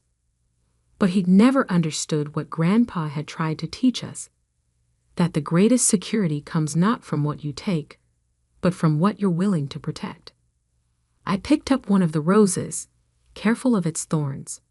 Tomorrow, I would plant new ones in Grandpa's garden. Some would bloom, some wouldn't, but all would be protected. Because that's what we do at Harrison Security. We protect what matters, whether it's corporate assets or family legacies. And sometimes, if we're patient enough, we get to watch them grow stronger than ever. The leather chair across from my desk had never looked more threatening. Marcus Walsh, my business partner of 7 years, lounged in it like a cat about to pounce, document folder balanced on his knee, expensive watch catching the late afternoon sun. His smile didn't reach his eyes. "Catherine," he said, voice dripping with false sympathy, "we need to talk about the future of Walsh and Porter Solutions." I kept my face neutral, though my stomach tightened. Something in his tone, in the way he'd walked in unannounced at 4:45 p.m. on a Friday, set off every alarm bell I developed in 15 years of corporate survival. "Of course," I replied, closing my laptop. "What's on your mind?" He leaned forward, placing the folder on my desk with theatrical precision. "The board has concerns. Significant ones. About your direction for the company." The board. As if we had some vast corporate structure instead of a 4-person advisory panel that Marcus had handpicked last year. I'd objected then, seeing it for what it was, the first move in a longer game. I should have fought harder. "Interesting," I said, not touching the folder. considering our revenue is up 40% since I implemented the new client acquisition strategy. Marcus waved his hand dismissively. Numbers can be misleading. We're talking about vision, Catherine. The bigger picture. He paused, studying me like a specimen under glass. The board feels, and I agree, that your approach is too cautious, too traditional. I almost laughed. Cautious. That's what they call building sustainable client relationships and maintaining quality control. Unlike Marcus's approach of chasing quick wins and cutting corners, which had nearly bankrupted us twice before my cautious strategies saved us. The market's changing, he continued. We need to be aggressive, take bigger risks. The board has approved a new direction. He tapped the folder. One that, unfortunately, doesn't include you in a leadership position. There it was, the knife, finally showing itself after months of shadow play. You want to buy me out, I said flatly. His smile widened. Smart as always, Kate. Though want isn't quite accurate, this isn't a negotiation. I opened the folder. The numbers hit me like a physical blow. They were offering 15% of my shares' actual value, wrapped in legal language about performance concerns and breach of fiduciary duty. Complete fabrication, but expensive lawyers can make fiction sound remarkably legitimate. This is absurd, I said, my voice steady despite the rage building in my chest. I built half this company. Our biggest clients are my relationships. We're your relationships, he corrected smoothly. Check page 3. The board has already voted to remove you from all client accounts. As of Monday, they'll be working directly with me. I flipped to the page. The signatures were already there, including Thomas Reed's, my mentor from business school, the man who'd helped us secure our first round of funding. The betrayal stung more than I wanted to admit. And if I refuse? Marcus's smile turned predatory. Then on Monday, the board files a formal complaint alleging mismanagement and breach of contract. The evidence is quite compelling. You'd be amazed what a good forensic accountant can construct with access to company records. He leaned back, adjusting his cuffs. Your reputation would never recover. No one wants to hire an executive with fraud allegations, even unfounded ones. I stared at him, this man I trusted. We'd started the company in my garage, living on coffee and determination, sharing dreams of building something meaningful. Now he sat there, ready to destroy everything we'd built, everything I'd sacrificed for, and he was enjoying it. You have 24 hours, he said, standing. Sign the papers, take the money, walk away quietly, or don't, and watch everything you've built burn down around you. Your choice. He strode out, leaving the folder open on my desk like a wound. I sat there as the sun set, casting long shadows across the office. Our office. Pictures on the wall tracked our company's growth. The first client celebration, the office opening, team photos from each year. My life's work, being stripped away in a single afternoon. But as the initial shock faded, something else took its place. Not despair, not defeat. Something colder, clearer. Because Marcus, for all his plotting, had made one critical mistake. He thought he knew all my cards. I pulled out my phone and dialed a number I'd hoped never to use. James, it's Catherine Porter. Remember that conversation we had about Marcus's loans? I think it's time we discussed terms. The line crackled with static. Then James Sullivan's smooth voice came through. I was wondering when you'd call. Shall we meet? Tonight, I said. And James, bring everything you have. I hung up and looked around my office one last time. Tomorrow, I would sign those papers. I would smile, shake Marcus's hand, and walk away quietly. And then I would show him exactly what cautious really meant. Later that night, in a private room at the Sterling Hotel's restaurant, James Sullivan laid out the full picture of Marcus's secret empire of debt. Credit cards, personal loans, high-interest private lending, all hidden from the company books, all teetering on the edge of default. He's leveraged to the hilt, James explained, sliding documents across the table, using company assets as unofficial collateral. One missed payment and the whole house of cards comes down. I studied the numbers, each page revealing more of Marcus's desperate financial gymnastics. How has he kept this hidden? James shrugged. Creative accounting and a lot of different lenders. But they're getting nervous. Word is he's been missing payments. How much to buy all of it? He named a figure that made my throat tighten. Nearly everything I had, including my emergency fund and the money from my mother's estate. But it would be enough. You sure about this? James asked, watching me carefully. Once you start down this road. I thought about Marcus's smirk, about the years of subtle undermining, about how he convinced the board to turn on me. Yes, I said. I'm sure. We spent the next 3 hours working out the details. By the time I left, everything was in motion. In less than 12 hours, I would sign away my visible power in the company. But by Monday morning, I would control something far more valuable, every cent Marcus owed. As I drove home in the quiet hours before dawn, I felt strangely peaceful. Marcus thought he was forcing me into a corner, but he'd actually given me exactly what I needed. A way to prove that sometimes the most dangerous moves are the ones that look like surrender. I parked in my driveway, watching the first hints of sunrise paint the sky. In a few hours, I would walk into that office and play my part. I would be the defeated partner, the cautious one who didn't have the stomach for real business. But as I sat there, watching the world wake up, I allowed myself a small smile. Because by this time tomorrow, Marcus would learn what I'd known all along, that true power isn't in what you can take.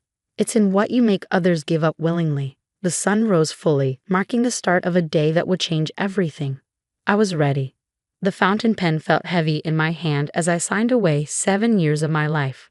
Marcus stood over my shoulder, practically vibrating with poorly concealed triumph. Each scratch of the nib against paper was another victory for him, another step toward what he thought was his ultimate win. Initial here, and here, he said, pointing to marked lines with manicured precision, and the final signature on the last page. I signed everything without hesitation, my handwriting steady and clear. No point in betraying the anticipation building in my chest. The real show wouldn't start for another 18 hours. Well, Marcus said, gathering the papers with exaggerated care. I appreciate your professionalism about this, Catherine. The severance payment will be processed Monday morning. I stood smoothing my blazer. Of course. Though I do have one question. He paused, already halfway to the door. Oh? Did you ever actually read the terms of your business loans? The fine print, I mean. Something flickered across his face. Confusion, then the first hint of unease. What are you talking about? I smiled, gentle and calm. Nothing important. Just curious. Have a good weekend, Marcus. He left without another word, but the spring in his step was gone. I planted the first seed of doubt, and now all I had to do was wait.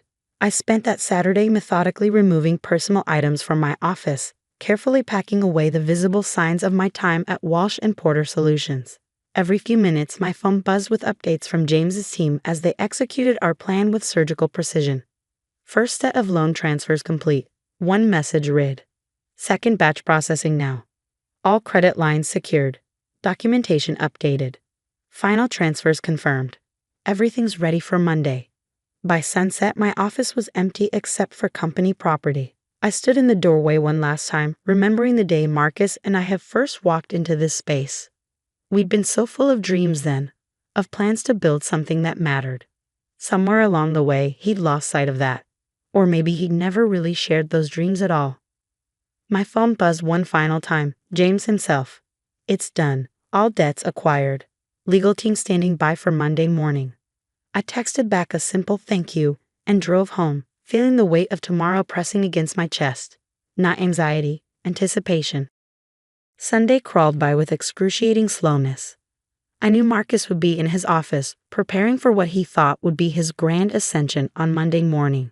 He probably spent hours rehearsing speeches, planning changes, imagining his moment of complete control. Let him plan. Let him dream. The best lessons are the ones we never see coming. Monday morning arrived crisp and clear, the kind of autumn day that promises change. I dressed carefully, charcoal gray suit, cream silk blouse. The pearl necklace my mother left me. Power written in fabric and stone.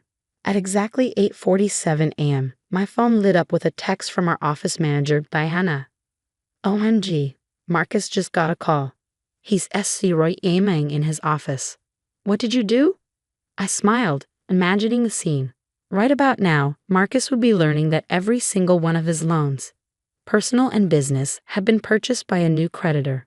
One who was calling in all his debt immediately, as was their legal right under the terms he'd never bothered to read carefully. At 9:03 a.m., another text. He's trying to call his bank. They keep transferring him to different departments. His face is purple. I sat in my home office, sipping coffee, watching the drama unfold through the steady stream of messages from other employees. Marcus attempting to reach his financial advisor. Marcus shouting at his assistant to get his lawyer on the phone. Marcus slowly realizing that every financial lifeline he counted on had disappeared. At 9:45 a.m., James called. He just figured out it was you, he said, amusement clear in his voice. Demanded to know how you could possibly have the resources to buy his debt. I explained that when someone has been quietly building a separate investment portfolio for years, they can do surprising things. I leaned back in my chair. How did he take that? Not well. Especially when I explained the terms of repayment. Another text from Diana.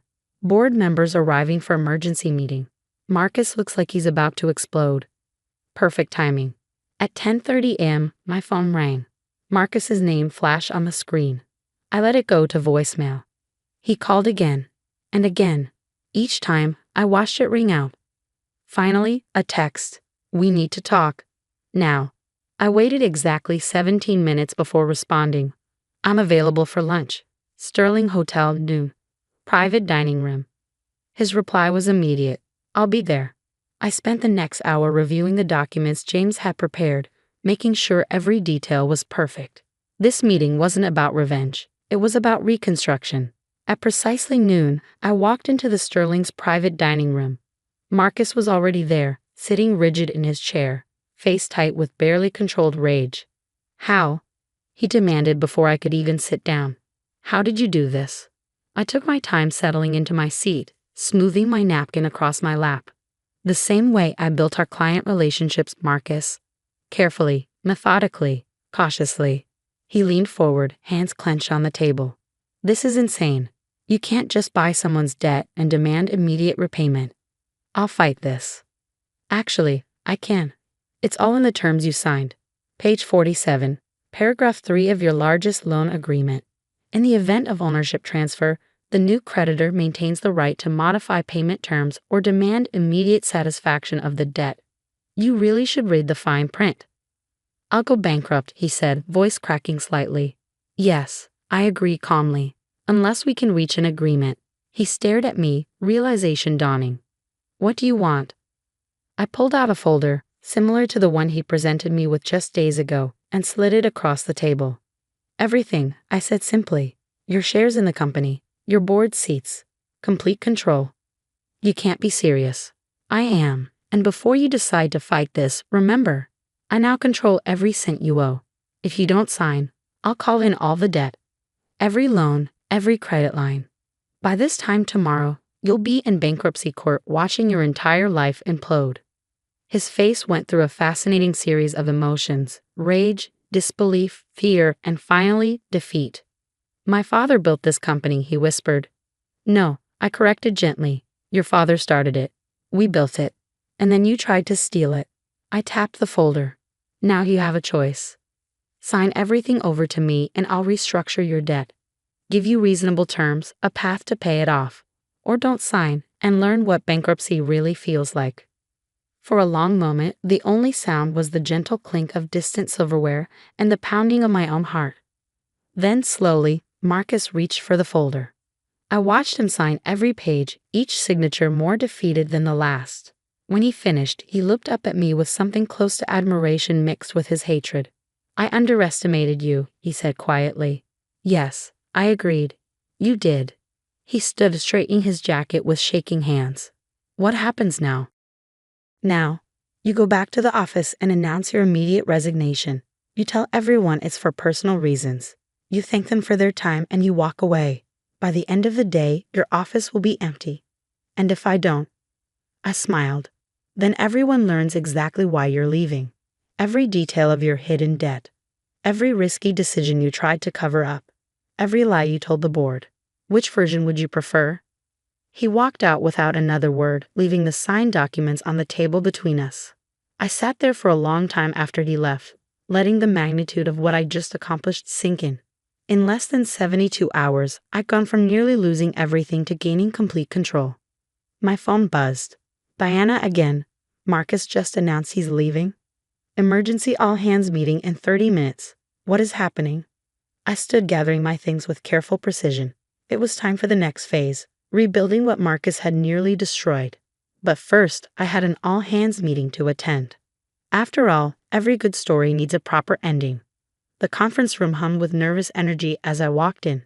Every chair was filled, with more employees standing along the walls, all eyes fixed on the empty spot at the head of the table where Marcus usually held court. His dramatic resignation announcement had sent shockwaves through the office, and now everyone was waiting for the other shoe to drop. I took my seat quietly, noting the mixture of confusion and relief on people's faces. Many of them had expected me to be gone by now, stripped of power and position. Instead, here I was, calm and composed, while Marcus's desk was being cleared by building maintenance. Thomas Reed, my former mentor and board member, cleared his throat. Given the unexpected circumstances, we should discuss immediate leadership transitions and... Actually, I interrupted smoothly, sliding copies of the newly signed ownership documents across the table. That's already been handled. The room fell silent as Thomas picked up the papers, his face going pale as he read. The other board members leaned in, their expressions shifting from confusion to shock as they realized what they were seeing. This gives you controlling interests, Thomas stammered. How did you? The details aren't important, I said, my voice carrying clearly through the stunned silence. What matters is moving forward, and to do that, we need to address the cancer that's been growing in this company. I stood buttoning my blazer with deliberate precision. For the past year, Marcus has been making increasingly risky financial decisions, hiding debt, and undermining client relationships. He convinced this board to support his attempt to force me out, not because I was ineffective, but because I was the only one asking questions about his methods. Thomas wouldn't meet my eyes. None of the board members would. That ends today, I continued. I'm dissolving the current board, effective immediately. New members will be appointed within 30 days, chosen for their expertise and integrity, not their willingness to rubber stamp bad decisions. One of the junior board members, Peterson, started to protest. I cut him off with a raised hand. You might want to check your email before objecting, James. The SEC would be very interested in those trades you made right after Marcus shared confidential company information last month. He shut his mouth so fast his teeth clicked. I turned to address the wider room. To everyone else, I want to be clear. This is a fresh start. No more hidden agendas, no more politics, no more watching good work get buried under bad leadership. From now on, we succeed or fail based on merit, not manipulation. Diana, our office manager, was the first to break into a smile. Others followed, the tension in the room slowly transforming into something else. Hope, maybe, or relief. There will be changes, I acknowledged, but they'll make us stronger, not weaker. Any questions? Hands shot up across the room. I spent the next hour answering them, being as transparent as possible about where we were headed. By the time the meeting ended, the energy had shifted completely. People were talking, planning, already adapting to the new reality. As the room cleared out, Thomas lingered behind. He looked older somehow, diminished. Catherine, he started. I need to explain. No, I cut him off gently. You don't. You chose a side, Thomas. The wrong one. Sometimes that's all there is to say. He nodded slowly, gathering his things. At the door, he paused. You know, I taught corporate strategy for 20 years, wrote books about it, and I never saw this coming. I smiled faintly. That's because you were looking for aggression, not patience. Sometimes the quietest moves are the most decisive. After you left, I sat alone in the conference room, looking out over the city skyline. The same view I'd stared at countless times while Marcus held forth about his grand visions. Now it was my view, earned through careful planning and perfect timing. My phone buzzed. A message from James Sullivan. Just heard from Marcus's lawyer. He's not going to fight the transfer. Smart man, finally. I typed back a quick, "Thank you for everything," and stood smoothing my skirt. Time to get to work. The next few weeks passed in a blur of activity. I appointed a new board, bringing in experienced leaders who shared my vision for sustainable growth. We conducted a full audit of the company's finances, cleaning up the mess Marcus had left behind. Every day brought new discoveries of his mismanagement, but also new opportunities to rebuild stronger. Client meetings were particularly satisfying. Many of them had been nervous about Marcus's aggressive tactics, but were visibly relieved to work with me directly again. 3 major accounts that had been considering leaving renewed their contracts within the first month. One afternoon, about 6 weeks after the takeover, I received an unexpected visitor. Sandra Walsh, Marcus's mother and the widow of our company's founder, appeared in my office doorway. "Do you have a moment?" she asked quietly. I gestured to the chair across from my desk, the same one where Marcus had sat to deliver his ultimatum that felt like a lifetime ago. Sandra settled in, studying me with clear, intelligent eyes. "I've been watching," she said finally, "what you've done with the company, the changes you've made." I waited, keeping my expression neutral. "William, my husband, would have approved," she continued. "He always said the measure of a business isn't in its profits, but in its foundation." Marcus never understood that. "I'm sorry," I said, meaning it, about how things ended with him. She waved away my apology. "Don't be, my son made his choices. But I'm not here about him. I'm here about the future." She reached into her bag and pulled out a folder. So many important moments in my life lately had involved folders, and placed it on my desk. "William left something in trust," she explained. "A separate set of patents from his early work. They weren't part of the company assets because he wasn't sure they'd ever be viable. But with the new technologies available now." I opened the folder and began reading. With each page, my excitement grew. The applications for these patents in today's market were staggering. "Why are you showing me this?" I asked finally. Sandra smiled, her first real smile of the meeting. "Because you understand what William understood. That business isn't about quick wins or power plays. It's about building something that lasts." She stood, straightening her jacket. "The patents are yours if you want them. Use them well." After she left, I sat back in my chair, the folder open before me. Through my office windows, I could see our team working, talking, collaborating with new energy. The shadow of Marcus's leadership was finally fading, replaced by something brighter, more sustainable. My phone buzzed with a news alert.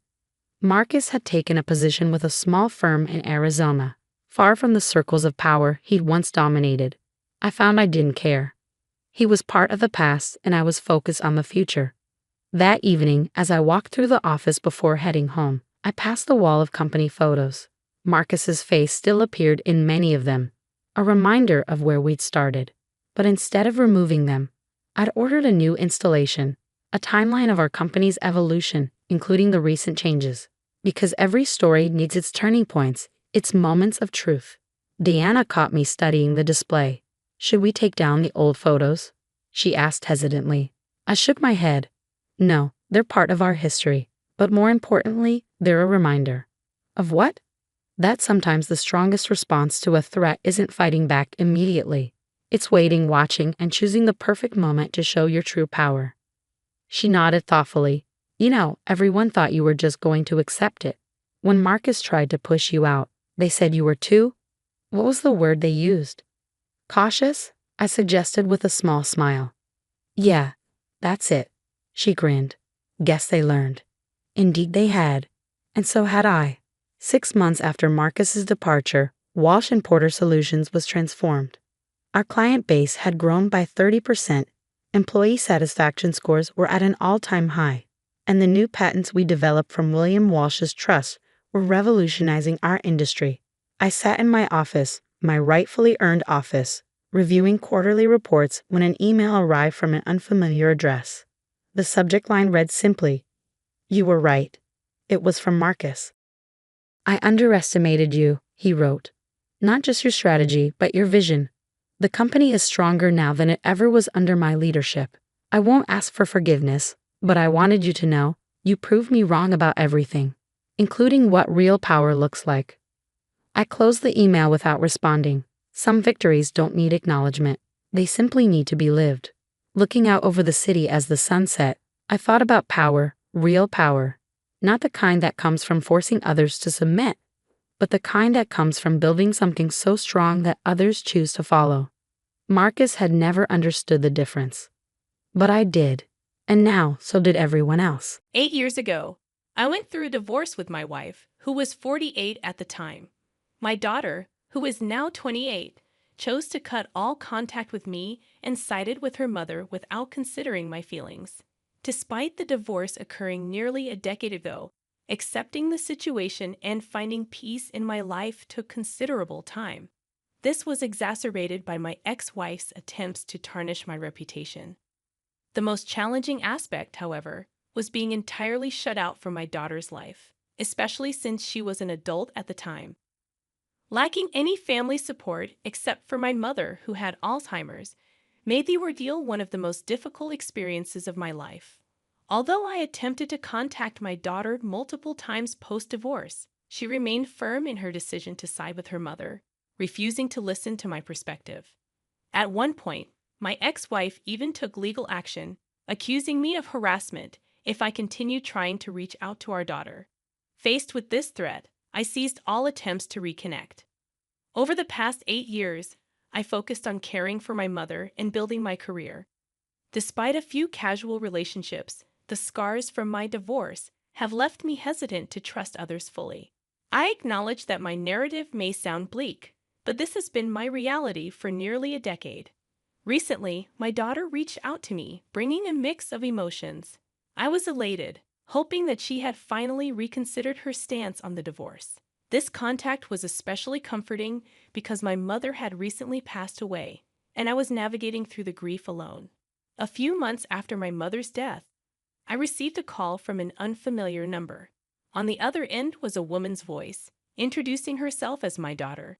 I hadn't recognized her voice after all these years.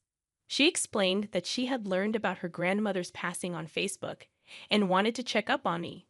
I was taken aback when my daughter called. I had no idea she kept tabs on me online, finding it sweet. Grateful for the call, I assured her I was doing well and expressed how much I missed her. We chatted, and she suggested meeting in person instead of over the phone. Excitedly, we agreed to meet at my house over the weekend. Anticipation filled me as I looked forward to reconnecting after all these years. Writing this post, I share my excitement with anyone reading, hoping to rebuild our relationship or, at the very least, get to know each other better. When my daughter arrived for dinner, I was both nervous and thrilled. Opening the door, I struggled to recognize her after nearly a decade, remembering her as a little girl. As we began talking, the initial awkwardness faded, and we both opened up. She shared details about her life and work, and I reciprocated with my own experiences.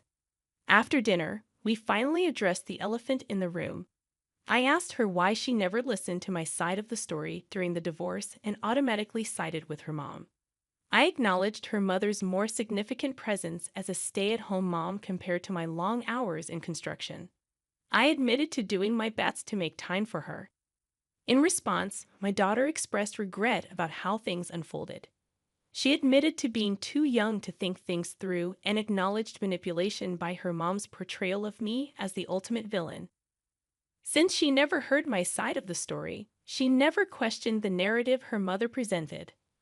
Whatever her mom had said, we continued our conversation until she finally disclosed the true reason for her visit. Hours into our discussion, I asked her what prompted her to reach out after such a prolonged period. There was a moment of discomfort in her expression, and I reassured her that honesty was important. She then admitted to keeping tabs on me through Facebook. When her grandmother passed away, she expected lawyers to contact her about her inheritance. However, with no such communication, she decided to contact me directly. Revealing that she had recently gotten engaged, she explained that she could use financial assistance for wedding expenses. This revelation felt like a punch in the gut. My initial hopes of reuniting with family were shattered, discovering that her motive was rooted in financial gain rather than genuine connection. Ironically, legally, the inheritance was mine, and had she been a better daughter, she would have likely received most, if not all of it. Despite my indifference towards money, living modestly in my own home and with simple preferences, I would have willingly supported her wedding if she had approached me sincerely, without exploiting the situation for personal gain. While processing these thoughts, I managed to maintain composure and asked if financial assistance was her sole purpose. She became defensive, asserting that the inheritance was secondary and her true intention was to reconnect with me. Claiming she regretted not reaching out while her grandmother was alive, she expressed fear that I would never forgive her for her actions, influenced by her mother's manipulation. Despite her attempts to smooth things over, I could sense the panic in her eyes, questioning the sincerity of her words. So I contemplated whether I could forgive her, questioning if her intentions were solely driven by financial gain. Curious about how she knew of the inheritance, I inquired. She revealed that a couple of years before the divorce, while visiting my late mother, she was told that she would inherit everything left by my father, who had passed away years ago, as the only grandchild in the family. Given the context of a stable marriage at that time, it made sense for my mother to express such sentiments to my daughter. However, the idea of her caring solely about the money and giving me false hope was crushing. Despite my devastation, I concealed my emotions, recognizing that the only way to test her true intentions was to see how she would react if I told her there was no money to inherit. Inquiring about her expectations from the inheritance, she made a reasonable guess, revealing some degree of premeditation. I then informed her that her grandmother had left everything to me years ago, intending to use the money to start a business, and thus I couldn't assist her financially. Instead, I'd offered to contribute my own funds, a few $1,000s, for her wedding expenses. The disappointment on her face confirmed my fears. She expressed appreciation but insisted that, as the only grandchild, she deserved a portion of the inheritance. I stood firm in my decision, and her reaction turned visibly angry. She insisted I reconsider, but I held my ground. That's when she revealed her true colors, echoing her mother's words, labeling me a selfish person, and expressing satisfaction that I was alone in life. I looked at her with barely concealed disgust, hurt by her words and not entirely surprised. I interrupted her, stating that I should have known she was her mother's daughter and that her only reason for reaching out was to ask for a favor. Criticizing her attempt to manipulate me during a time of grief, I found it disgusting, even for someone like her. She tried to say something more, but I laughed in her face, pointing out that if she hadn't blocked me years ago, she would have received my text about her grandmother and likely obtained most, if not all, of the inheritance. This statement had the desired effect. She looked utterly baffled and inquired about my statement. I urged her to unblock me on her old number, so I could resend all the texts that had never been delivered. Compliance followed, and I forwarded messages where I pleaded with her to hear me out. I informed her about her grandmother's Alzheimer's diagnosis, expressing the urgency for them to meet before she forgot about her only grandchild entirely. This wasn't a fabrication. My mother had frequently mentioned my daughter at the onset of her illness, yearning to see her. The inability to fulfill that wish had broken my heart. Now, the audacity of this ungrateful child seeking inheritance was astounding. To my daughter's credit, she looked genuinely ashamed after reading those messages. She apologized, acknowledging her lack of understanding during the divorce. However, she argued that her grandma would want her to have her share of the inheritance, and it wasn't fair for me to deny her that. She expressed a genuine desire to rebuild our relationship, but warned that if I chose to be selfish, she wouldn't feel comfortable continuing. In response, I expressed my skepticism, stating that if money played a decisive role for her, maybe a relationship wasn't worth pursuing. Despite wanting to believe her commitment to rebuilding our relationship, I couldn't at that moment. I conceded to considering another chance at our relationship, but made it clear that the inheritance was not up for negotiation. In return, she shot me a look of pure hatred and abruptly left my house, with no attempt from me to stop her. Subsequently, I sought the advice of friends. While most agreed with my decision, one close friend suggested I forget about the money and let my daughter have at least some of it if it meant having family in my life. This perspective lingered in my mind, leading me to question whether I should reconsider and give my daughter a portion of the inheritance. Hello, everyone. This post received more responses than I anticipated, and I appreciate all your advice and opinions. It has given me the perspective I needed. To address the most common question, what happened during the divorce? I haven't discussed it in years, but I suppose it can't hurt anymore. My wife and I were married for 23 years, and despite the years, she managed to betray me. Without delving into the details, I discovered she was cheating on me with multiple men. This had apparently been going on for years before I found out. The revelation left me completely devastated, and I coped poorly, resorting to heavy drinking and engaging in destructive behavior. The constant fighting and my excessive drinking made it easy for her to manipulate our daughter into taking her side.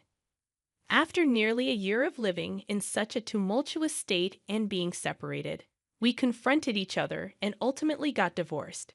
My ex-wife, who was a journalist at the time and a local celebrity of sorts, used her influence to try to destroy my reputation, coming close to success. Overcoming the aftermath of the divorce took time, especially with my daughter completely abandoning me. I'll admit that during the period when I learned about my ex's affairs, I was not present as a parent. Even after the separation and for about a year post-divorce, I kept to myself and wasn't there for my daughter. Once I stopped drinking and got my life back on track, my first step was reaching out to her to apologize. However, she refused to listen and blocked me everywhere. I thought giving her time would help, but 8 years later, our relationship has only worsened with time. Now, regarding the other big question about my mom's inheritance, technically, the money belonged to my father. My grandparents, both doctors, invested in properties throughout the city during their careers. Most of these properties were rented out and brought in significant income.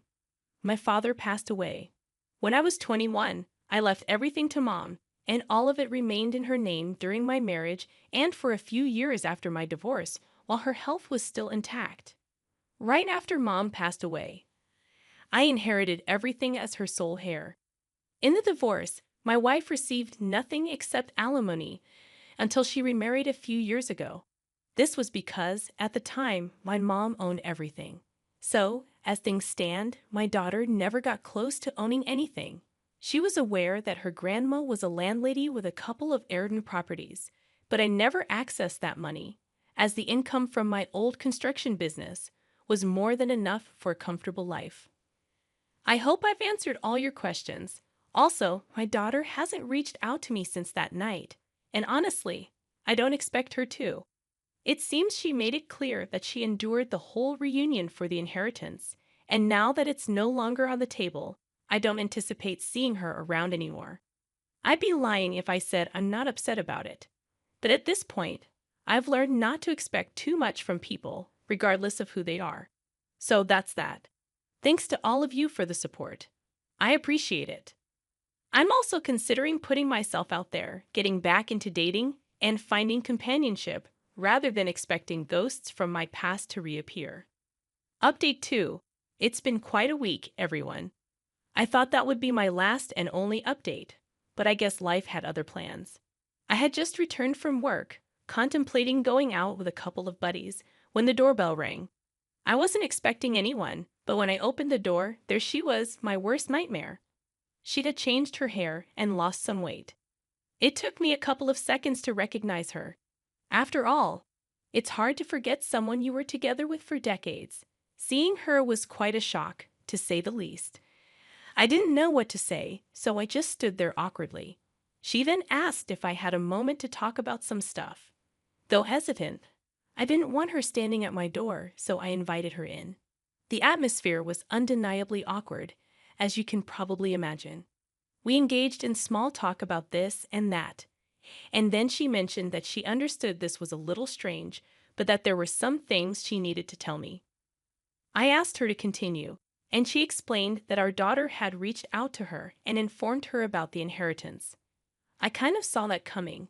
Why else would she need to speak to me after all these years? She conveyed her understanding that the divorce was really hard on me and that she might have taken things further than she should have. I scoffed at that, but she ignored my reaction.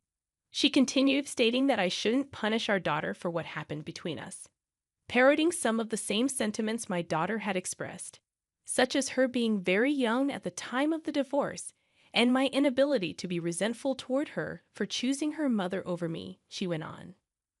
I interrupted her at that point, stating that I harbored no resentment toward anyone anymore. Even if I held on to any anger, it wouldn't be directed at our daughter. I expressed my hurt at realizing that after all those years, she only thought of reaching out because there was a possibility of gaining some money from it. I reiterated the same sentiment I shared with my daughter. If they had tried to reconnect earlier with decency, they would have ended up with the inheritance. My ex attempted to offer some sort of defense, but I firmly asserted that my decision was final. If they were just going to go around in circles about this one thing, they were wasting everyone's time. I mentioned having plans, and if there was nothing else to discuss, she should probably leave. She nodded, apologized for bothering me, and left. After she left, I just sat there in disbelief. I never expected to see her again, let alone engage in a conversation in my own home. It was strange, bringing up a lot of old memories that I would rather have left untouched. To shake off the discomfort, I went out with my friends, attempting to forget the unexpected encounter. So yeah, that happened, and I needed to get it off my chest. Thanks for reading along if you're still here. Update 3. Another twist in the story. This afternoon, I was at work when I received a call from my daughter. Initially considering not picking up, curiosity got the best of me, and I answered. I immediately told her that if this was about the inheritance, there was little point in having a conversation. Surprisingly, she claimed it was about something else. Intrigued, I asked her to proceed. She expressed remorse. Acknowledging that she should have handled things differently, she apologized, understanding that if I was willing to forgive her and give our relationship another chance, she would be happy to have me at her wedding. This took me aback, to say the least. I questioned her certainty, and she insisted, allowing me time to think about it and let her know if I'd attend. We hung up, leaving me feeling confused. Part of me is overjoyed at the prospect of being at her wedding. But another part can't shake the suspicion that this is merely a ploy to be on my good side and eventually secure the inheritance. Yet, if she's genuine, I don't want to jeopardize the chance to be in her life. If I decline and she doesn't reach out again, I can hardly blame her. I'd appreciate some advice if anyone can help me out. Update 4. After considering the advice, I've decided to attend the wedding. Many of you suggested that it couldn't do any harm, and that makes sense. I don't have to do anything in return for the invitation. I'd simply be a guest, and I'm fine with that. I understand the significant leap from someone she hasn't spoken to in 8 years to someone walking her down the aisle. It wouldn't be comfortable for either of us. I truly hope this marks the start of a new chapter, and we can build something meaningful out of it. Thanks to all of you for listening and the advice you've given. I appreciate it and hope you wish me luck. Stay tuned for more stories from our journey. I, a 28-year-old woman, organized a surprise birthday party for my stepmom, Clara, who is 50. Clara, my dad's wife of a year, was once my bio mom's friend until a fallout a few years ago. My dad's marriage to Clara was a shock, but my brother and I tried to be supportive. However, Clara's behavior has been consistently unpleasant. She mocks us, compares us unfavorably to her successful kids, and criticizes my choices. Despite this, I organized an elaborate surprise party for her, paid half in advance, and expected some gratitude.